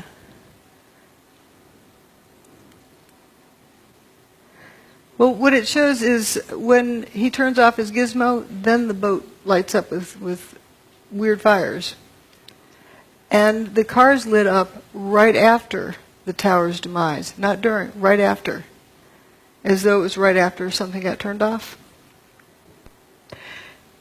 This is another interesting, at the WTC, how this beam curled up. Actually, that was right across the street. That was in Bankers Trust. These are John Hutchison's samples. Notice there's no creases in the corners. I should have found a picture of holding this one like this. Yeah. Vitamins? But it curls up like that, like at room temperature.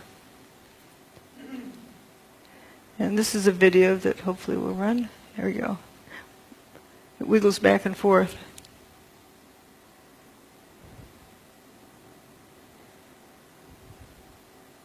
Now watch this thing. It's going to come apart in here. It's starting to come apart.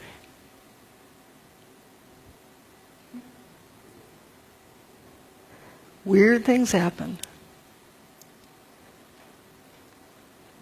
Some other weird things that happened were roundish holes in the outer pane of windows. They weren't necessarily through both panes. That's strange. Throw a rock through a window, it breaks the window because the window is brittle, and it bends, and brittle materials are weak in tension, so it shatters the glass. So how do you get a round hole without cracks running out?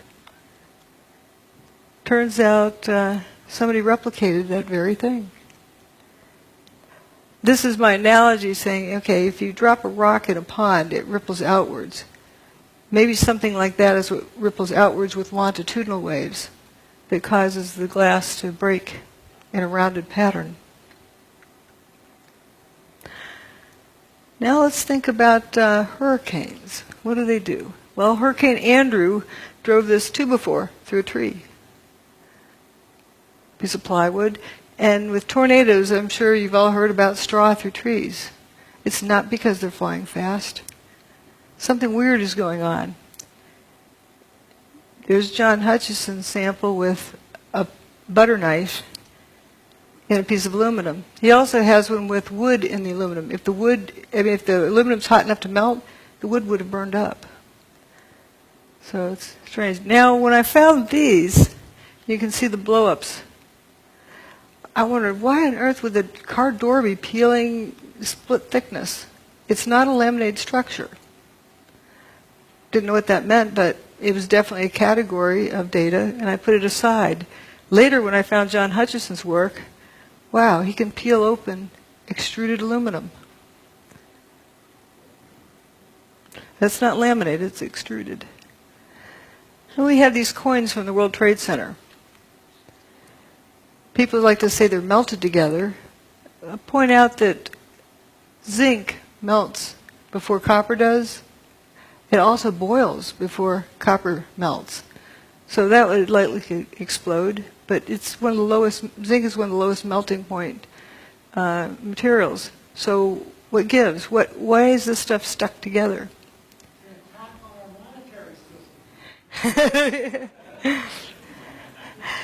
And this is the only surviving file cabinet from Ben & Jerry's ice cream store. Here's the piece of wood embedded in the aluminum from John Hutchison's work without elevated temperature. Same with these. WTC6 with these cylindrical holes in it. Well, here's John Hutchison's aluminum sample with cylindrical holes in it. It's as though there's a pencil line in space around which material at the same radius is dustified. And if you had a lot of those vertically here, you would end up with dustified cylindrical columns. But there's no way you could get a drill in there and turn it sideways. It's parallel to the surface, and it just starts right here. The end of this bar is solid. Let's look at some other similarities with hurricanes. Kind of like a big Tesla coil. And come to think of it, ahead of a storm system, people feel the storm coming. Birds know to head for cover. You can feel the static field ahead of the storm. Here's another thing about storm systems. I don't know if this needs a click or not. This is from this past spring in Texas, where there's a bunch of tornadoes, and you had flying trucks. As it went across a transport company, trees flying through the air, the trailers, there you go, a couple of semi, look at that, the beds of the trailers hurling, twirling around in the sky and then dropping down from at least 50 feet high down into the ground. We saw trees, there goes another semi. And it's spinning. It's spinning, down it comes, bang, lands on its nose right down at the ground. Big piece of a tree there that just got hurled up, I believe it was. So certainly we have seen a destructive tornado on the south side of Dallas, still within parts of the area near south of Grapevine, north of Arlington, a possible tornado in the Dallas-Fort Worth Metroplex area, as well as over on the east side of Dallas, in toward the area around the Mesquite area, just to the west of Mesquite and east of that. Those are flying trucks. I would say that's anti-gravity. It's not a vacuum. And people who've been picked up in funnel clouds can still breathe. Remember we saw before where people had been levitated during WTC2's demise, or WTC1's. So here we have also the front of Bankers Trust. This was the only non-WTC building that was severely damaged. It wasn't destroyed that day. They actually repaired it. Once they repaired it, they started taking it apart. Huh? They got it down to this level where they had repaired it in deconstruction. There. When they got it down to that level, that's the area that had been repaired. It looks like it's been at the bottom of the ocean for 100 years. Extreme degradation. And it makes one wonder, was the building continuing to disintegrate, and that's why they had to take it down after they repaired it. It took them 10 years to take it apart. Now we're going to look at tritium. Kind of interesting. It's usually something that comes from nuclear reactions, but here we don't find any of the ionizing radiation that you get with nuclear reactions. Some aluminum with holes in it. Material is changing. This was a sample of dust from the Bankers Trust, that one they decided to take down. Look at all this zinc, the before and after. Like 3,500 times as much zinc from the control sample. Now we're going to look at John Hutchison's sample. He's got, let's just look at the relative amounts. You have a lot of copper and much less zinc. This is for brass. In the affected region, you have about equal amounts of zinc and copper. Whoops, didn't mean to. Equal amounts of zinc and copper there. So, okay, if it's heat, with zinc having a much lower, it boils, it melts at 419 or 420, where copper melts at a much higher temperature. Zinc boils before copper even melts. So we don't have less copper because of heat, because the zinc would be the first to go. What's going on here? At Texas A&M, a group led by Professor John Bockris, who is widely regarded as one of the world's greatest electrochemists, reported finding the hydrogen isotope tritium, a key signature that some unusual nuclear reaction was going on. The first thing was this thing called tritium, which was a sub-form of hydrogen which should not exist except in extremely tiny quantities. We found that by working these cells of Fleischmann and Pons that contain lithium hydroxide and deuterium oxide, that we could produce this tritium in great abundance, let's say at 10,000 times more than it ought to be there, as it were. And let me stress that we couldn't do it every time, but about one result in 5 or one result in 4, and eventually we worked up to 2 results out of 3. We could produce tritium. That was the first thing, and in a way it was the first clear proof of the phenomenon. And but the most important and unbelievable phenomenon at that time was the observation of tritium. Back at Texas A&M, Bockris's group found themselves under attack. Science magazine writer Gary Tobbs wrote a stinging article that insinuated that someone in the group had spiked the samples with tritium. Although unfounded and eventually proved untrue, the allegation effectively dampened Bockris's remarkable claims. But I think the main part was that I had done work which was against the paradigm, and that was what they were really upset about. People had laughed at it and said, "What the heck are you doing, trying to disprove the laws of nuclear physics?" And of course, that's exactly what we were doing, and succeeding, you see. The tritium work was the first indication to me that there was a reality, and then Claytor at Los Alamos also got positive results, and so did Howard Menlove. And they're people that I respect and could talk to personally. It it became fairly clear that there was a very strange phenomenon occurring here. There are also, in similar experiments sometimes, and rather dissimilar experiments sometimes, evidence of an anomalous nuclear process. However, it is conceivable that there may be a process even more powerful than nuclear reaction that physics does not yet understand. That is the mystery of cold fusion.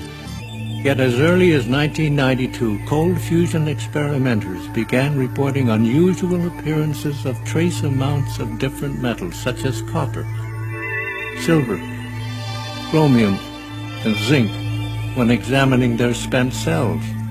Rechecking for possible contamination, scientists like Bockris and Miley confirmed that indeed new metals and isotopes were being formed, transmuted, during the process which produces excess heat. Kevin Wolf made many measurements of tritium.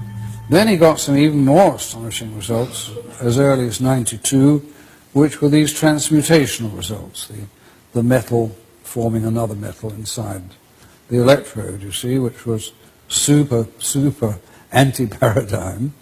You know, there's that dreadful word alchemy, which we mustn't use, but it was a form of that in a way, that it was creating new metals, you see. We see transmutation phenomena. We see helium-4 production. We see a range of methods of getting the excess heat. The writing is on the wall. The fossil fuel age is about to end. The sword of this panel's condemnation struck with speed and brutality, ignoring the facts in a blind rush to judgment. Hot fusion physics people have been very vigorous in their denunciation of this being called fusion. Right away, reports came in of excess heat, much too large to be from any chemical reaction. Laboratories from Texas to India confirmed the presence of tritium, a vital determining feature of a nuclear reaction. Within 2 or 3 weeks, we got the first results, and several groups started saying, yes, we are seeing excess heat, and but the most important and unbelievable phenomenon at that time was the observation of tritium. This was a discovery perhaps as significant as the Wright brothers' first flight at Kitty Hawk. There are also, in similar experiments, evidence of an anomalous nuclear process. In the free-for-all that followed the cold fusion announcement, hot fusion proponents drew the specious conclusion that cold fusion must work like hot fusion. If Pons and Fleischmann are alive, they contended, then their results must be faulty, since the neutron radiation from the fusion reaction would surely have killed them. They refused to consider that another form of the same process might be at work. In the years that have followed, the cold fusion process has repeatedly produced not only heat energy, but also nuclear byproducts such as tritium and the ash from a nuclear reaction, that all-important indicator of nuclear fusion, helium. It's clearly not possible to produce helium from a chemical process. The only possibility that remains is that the helium is produced by a nuclear process. If the helium is produced by a nuclear process, then necessarily there will be an associated release of heat. Having seen the effect with my own eyes, the claims from a few that this is impossible, inconsistent with all known laws of nuclear physics, these suggestions are in fact irrelevant. That well said. But notice how important the tritium was in this, and they thought it was a fraud because they didn't find the other things that usually go with fusion, with hot fusion. There wasn't the ionizing radiation, but there's transmutation too. Now let's look at some of the samples that were collected from the WTC. You have a variety of all sorts of strange things in the air. And if you look at the melting or the boiling temperatures of these things, there's no rhyme nor reason to the amount of the quantity. It isn't that the things that boil at a lower temperature are more prevalent. What is even more bizarre is that organic material was also found with this, which shows it was not from a high temperature process. Now we get to the most exciting slide. This is from leaky nuke plants, what they pollute into the waterways. the amount of tritium, this is exponential, logarithmic actually, and it's a very high number. This is what is produced in the cell with cold fusion. This is what was found in the basement of WTC-6, you know, the one with all the cylindrical cutouts in it. And this is normal background, what I use at Great Lakes for normal background. And this is from atmospheric nuclear bomb testing. You can see over time it's decreased. So it's gotten down there pretty far, but this is definitely above normal. Now, a lot of folks say a nuke was used in 9/11. Well, do you think they could have kept Chernobyl a secret? People all the way around the world measured the fallout from that. If there was some kind of a regular nuke used in Manhattan on 9/11, do you think they could have kept that a secret?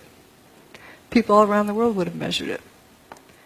There was no like Geiger counter measurable radiation that came from there.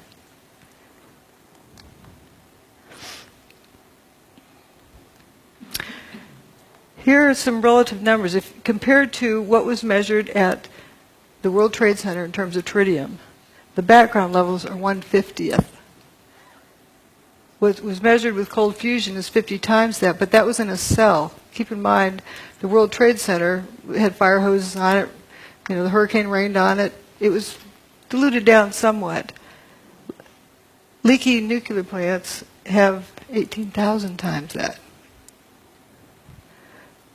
What was measured at the World Trade Center was definitely above background levels, 50 times background levels. There was tritium there. Now, why? Seems to have a lot in common with cold fusion.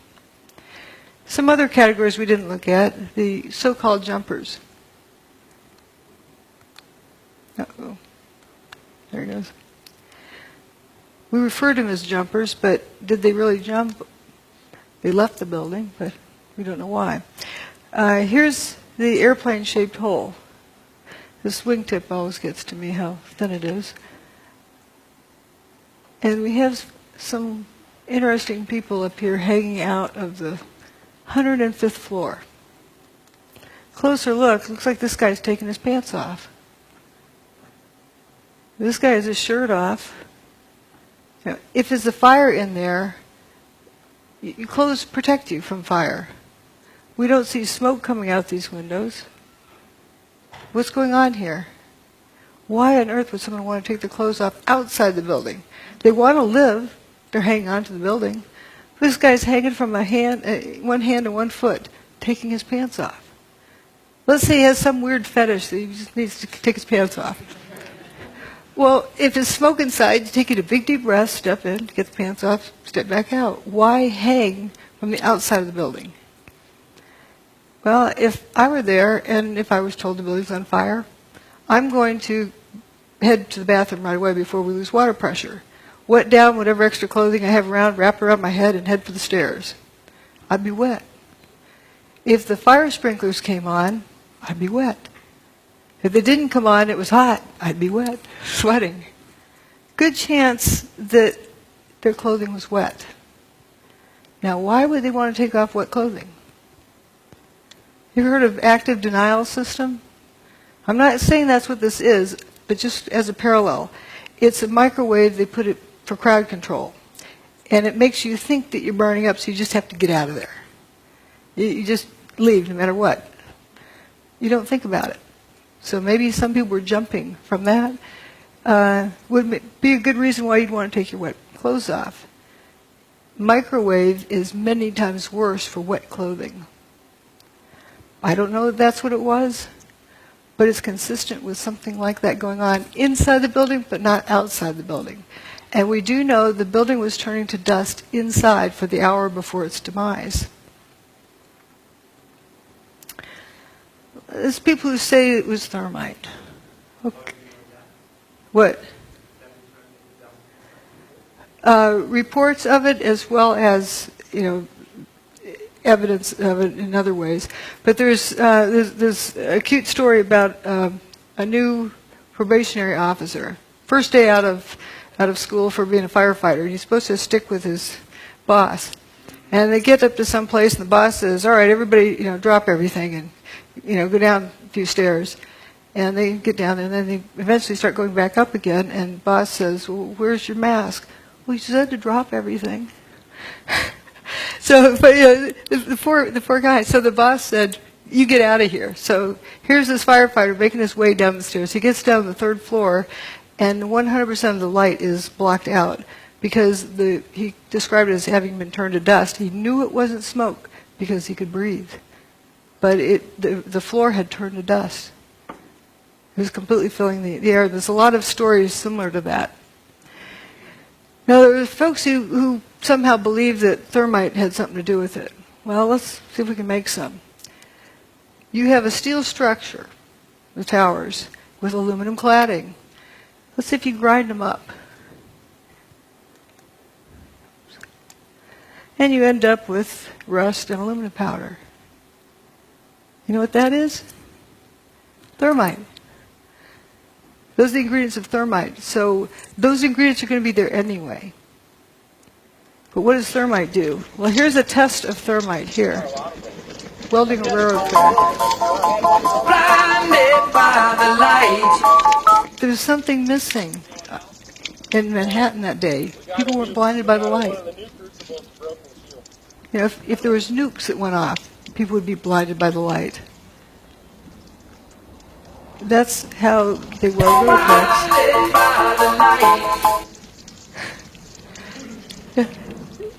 How do you have, you know what a sparkler is, 4th of July sparkler? That's what the towers would look like also if it was thermite, doing things. It doesn't do it in the dark.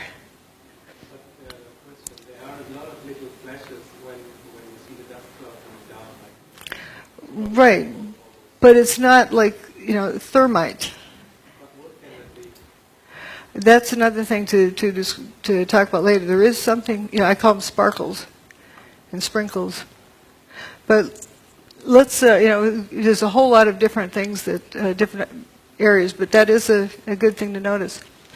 Now, there's hot directed energy weapon systems and there's cold ones. And looking at all, some people need to see things in a data table.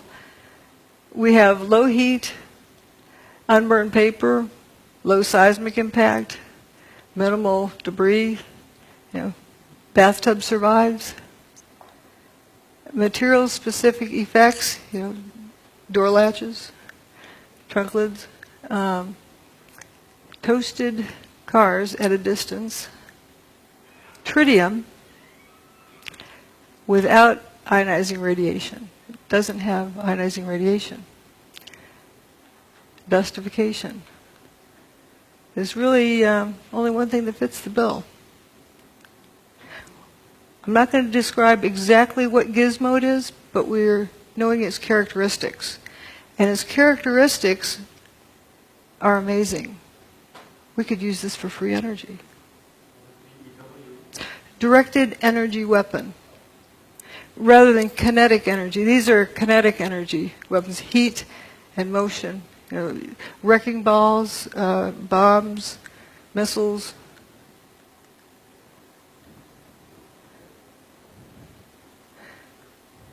This is from 1989. Science by Press Conference. Is it a shortcut to fusion energy? I don't want to disappoint anyone. I think I'll put read my lips answer here, and then I'll carry on. I think that'll become clear why I'm saying that. Can you read my lips on that back in the back? It says no. Energy is a long way off. That's why I say no. This is our result. It's just way off. It's I think a door that's open to us, but really a door on physics more than on energy. Geophysics in particular could be an interesting area. Don't go there. Don't research there. But then he calls for a vote, and he holds up his hand. Let's vote to destroy the careers of Pons and Fleischmann, and vote that it's not science. Why I'm bringing this up is we want to be sure this doesn't happen again. Harry raises his hand. Department of Energy funding.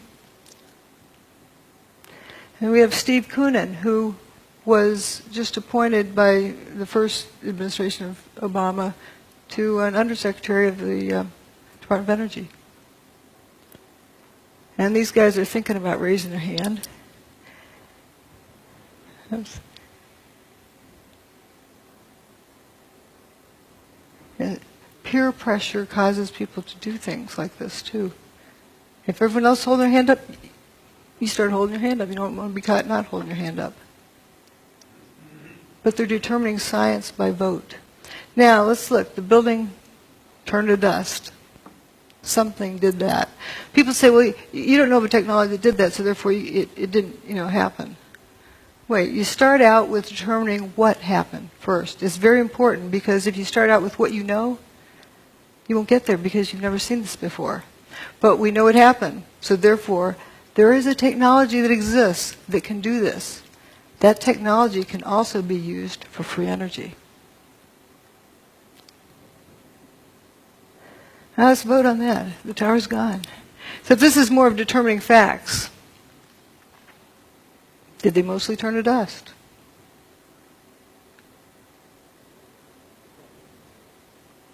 There exists a technology that instead of molecules being attract each other, they repel each other.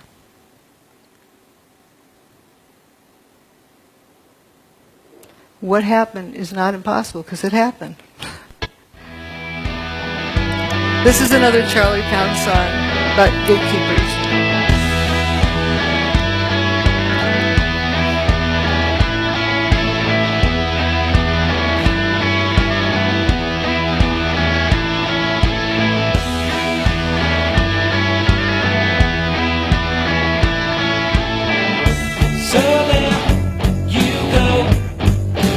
Following them, but you don't know.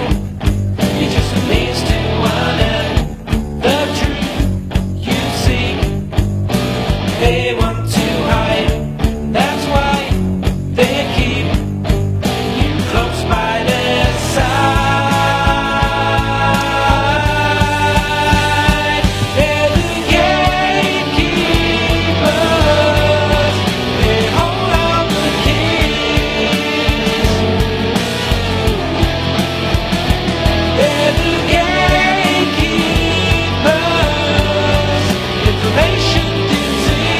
Opportunity lost.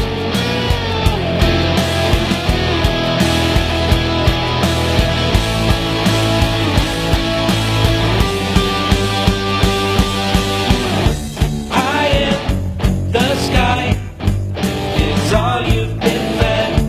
I think that is why you forgot your own head.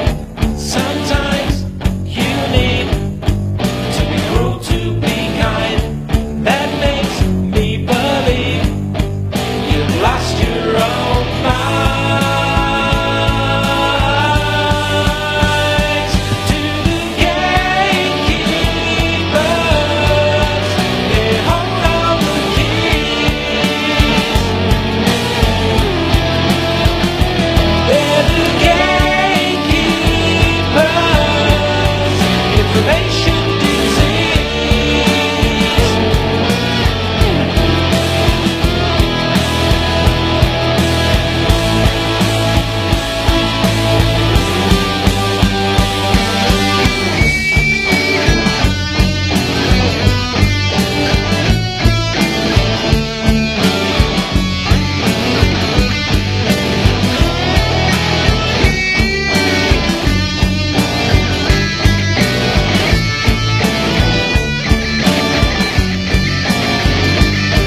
all the data says that some form of directed electromagnetic energy was used to basically break down the materials of the World Trade Center.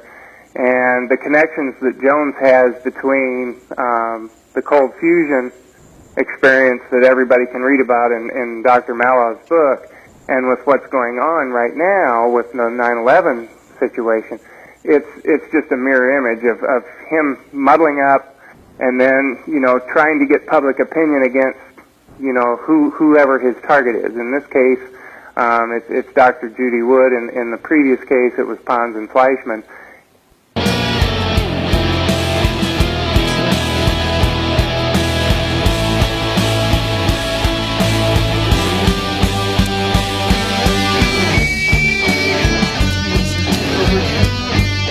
The important part is to realize we don't want history to repeat.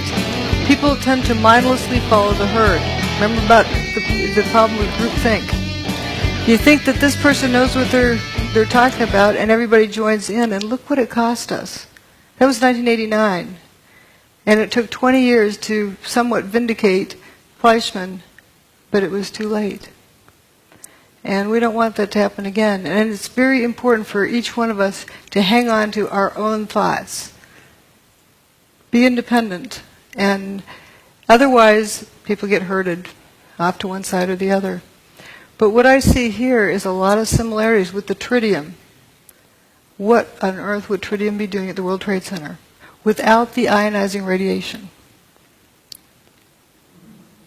Yeah, it has transmutation, a lot of other things. Anyway, that's it. Thanks. Thanks for caring. Yes.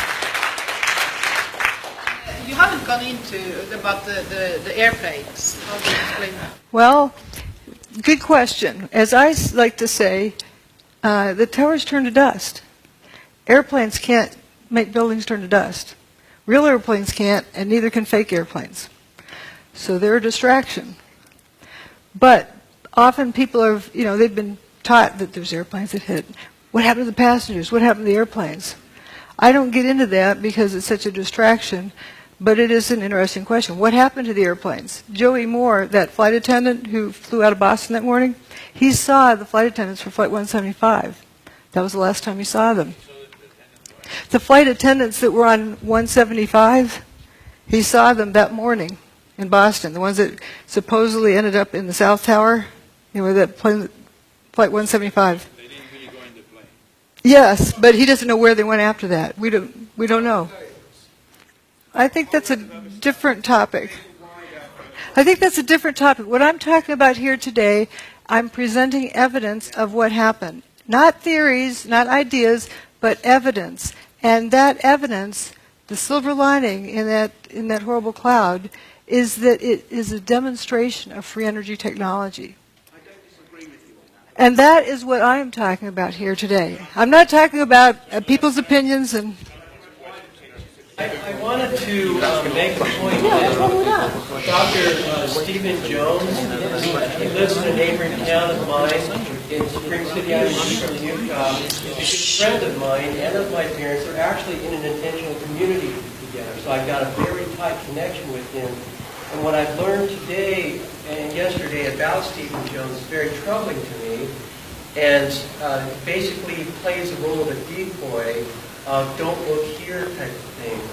And the reason that that's supported is because he has this evidence and he has not gone with it. It's, to me, blatantly obvious. So I commit to you that I will sit down with my good friend, Stephen E. Jones, who he knows me inside and out. And I know it's not inside and out, but we know each other really well. And I'm going to be sitting down with him in person with this book in hand, and I will say, Stephen, why don't you go with this story? Because this is very, very, very obvious. Yeah. And I will then report on my conversation, and I will either explain where the mental disconnect is on his part, that he didn't see this, now he does, or that he is indeed the decoy, and he's trying to divert attention as a government plant to get us to look the other way and not see something that we should be seeing that she's pointed out.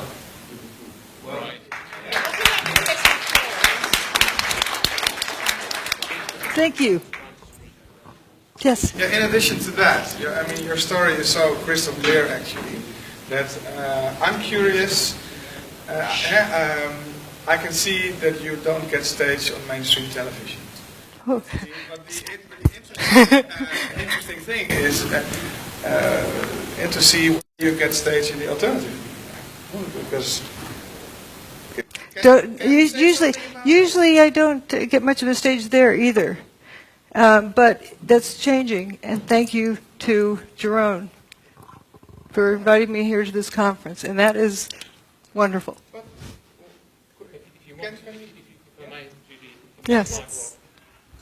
Yeah. If you want to read my blog, that will give you a catalogue of how Judy has been excluded from the alternative media with the evidence showing exactly who is responsible for that. He's documented it since 2006. You can download my blog to a Kindle, an iPad, and actually also a free audio book from my website. I'll mention this tomorrow, but anybody who wants to download that tonight, they can even get a free audio version because some kind lady in New York decided to do an audio book of my whole book, 370 pages. She took it upon herself to do it, so it's now in a completely accessible format for anybody that wants to read it. Free. That's good. Let's see some other questions. Yes. There was some about John Hutchison on the web. I know a little bit about him.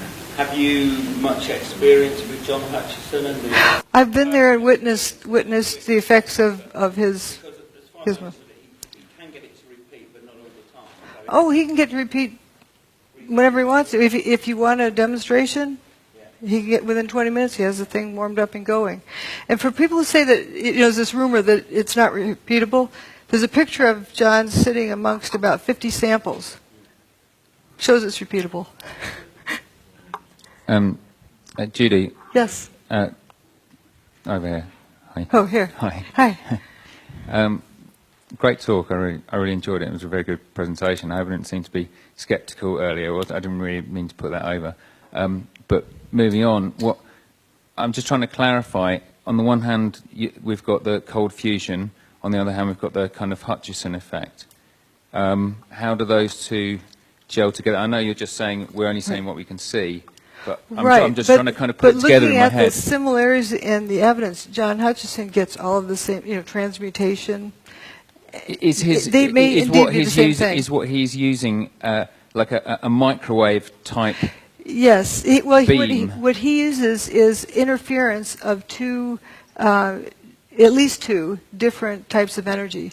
He creates a static field using a Van de Graaff generator. He used to use Tesla coil, but he now uses a Van de Graaff generator. And creates a static field, and within the static field interferes radio frequency signals, like microwave. And within that zone, or someplace within that zone, these effects occur. And would you say that the cold fusion type effects, the effects of tritium, was as a result of that exotic energy? It's not that it's like I mean, when I think of cold fusion, I think of electrolytic process, but a solution. But it seems like there's an awful lot of things in common with it. Yeah, fascinating. Like, let's go study it. But, yes. Here in Holland, there were television images. Sorry. Here in Holland, there were images on television for weeks on to go with all kind of trucks transporting rubble from ground zero to another place. It went on for weeks on television here, so that gives you the impression there was It actually went on at least debris. till 2007. I was visiting the site in 2007, and there were trucks coming and going then. They were bringing dirt, stirring it around, scooping it up, taking it out, bringing in more dirt. Looked like potting soil, really rich dirt. And a lot of it, coming in, going out, coming in, going out. And if you look at what was there, I don't know if you saw my first presentation, that there's this lack of rubble. And Peter Jennings talking from the studio, talking to George Stephanopoulos on the scene, George, we've been wondering, where's all the rubble gone? Oh, talking to a volunteer, Robert Galinsky, explained it all fell down into the ground, was pulverized, and evaporated. It wasn't there. Yes. Yes. It seems to me that you're focusing a lot on the main two towers and around but on the fact that Building 7 was actually demolished or whatever 7 hours later changes any logical to explain what they pretend to say that happened. How this other building, 5 hours later, is going to end up coming down. And then also, you didn't mention anything about the one plane that supposedly hit the Pentagon. I'm talking about what happened at the World Trade Center. For you specifically don't want to get into. Well, I'm staying focused on this. There was the most amount of evidence available for this. Also, there was a report which gave me a legal avenue to go after the contractors on the NIST report. What about Building 7? You didn't seem to. I covered it also in the earlier talk. There's a whole lot of similarities with it. It was turning to dust throughout the day internally. And you saw an enormous amount of material pouring out of the building, one face and one face only for most of the day. And when it went away, it didn't make a seismic signal that traveled through the earth. It only left a surface wave. It did not slam to the earth. And the surface wave that it left was almost a non-existent event. Right. All this material going out. Yeah, the facade was about all that was left, and it was almost silent. And you can see it if you look at some of the images of it as it's coming down. A lot of people say, well, it looks like a controlled demolition, but I have photos of it like 1 second apart where you see it, suddenly all the floors are frothing up. You know, this. Well, why would you say they took so many hours after instead of doing it at the same time than the other? You have to ask them. Yes, Judy. This is a question about John Hutchinson. You mentioned that it was electrostatic field. He built up a large static field, and then he had more than one microwave, so it was some type of interference phenomena. So here's the question. Is the interference points, was it where the field was bucking and thus we're kind of on an antinode? There really isn't so much of a node. It's like what one energy field does to another one. Maybe a way of explaining it is, it's a couple of ways you can get inside of a house. You can bulldoze down the front wall, or you can use a key. What it turns out, the interference of these different energy fields, if done just right, is like a magic key that opens up this door where you get this free energy. Wow. So John Hutchison brought down the World Trade Center. No. Well, I was giving a talk in Portland. No. Here's what's wrong with it. John and I were giving a talk in Portland, Oregon. Somebody asked that question. Well, he sometimes can't get it right. He sometimes gets it here, gets there. He can't really control it well. And I said, John didn't do 9/11. Thank you. We have time for one more. Hello, Judy. I'm an engineer myself, and if you look at the events of 9/11, it's a perfect theater. But looking from the culprits, you would expect that they have tried it before. And if you look at the anomalies in the Earth magnetic field, are you interested, or have you been looking for the period before 9/11, if there were any other anomalies in the Earth magnetic field that you expect? There are various things, and it's a big, complex event. I was also looking at the correlation between solar storms and hurricanes. It turns out if there's a solar storm that hits the Earth, about the time you have this low pressure system out in the middle of the Atlantic, very good chance it's going to turn into a hurricane. That's an interesting, correlation there. They got it first time right. I mean... there's other events I've not studied very carefully, but for example, Oklahoma City, it looks just like the inside of Building 6. The only difference is one, I've got pictures side by side, the only difference is one has some wheat checks at the bottom, showing that it came from the World Trade Center. There's also other events that have happened that are very questionable, but it isn't that it necessarily happened just this way for the first time. Thank you. Do we have time for one more? Sure. Just one more, this young lady in the Yes, front. I'd like to hear what the truth movement in America, how did they react when you came with this finding? Oh, that was back in 2006. For example, I'll go ahead and say it. Stephen Jones tells people that I'm talking about ray beams from outer space, or space beams. He's also the person that coined the term cold fusion for ridicule. It's not really the typical fusion. It's a different kind of process. And that helped sink it. And I remember an interview with Martin Fleischmann. He was asked if he had any regrets. He said, yes, letting my competitors call this cold fusion. Yeah, I never let people call it space beams, but I don't get on the air and somebody else does. But there's most of the people in the truth movement have genuine interest. They're sincere people. But there's collection agencies, I call them. They collect people, render them useless, keep them out of trouble. And anytime we get pulled into a group, or like what somebody recently told me, if you find yourself on a garden path, leave the garden. And that is sort of what happens with these organizations. And people tend to go with the flow. They tend to go with peer pressure. Let's have a vote about whether or not to trash somebody's career. Instead of look, what did these guys find? Let's go look at it. Ladies and gentlemen, Dr. Judy Wood, we appreciate her knowledge, her courage, and her willingness to share. Thank you.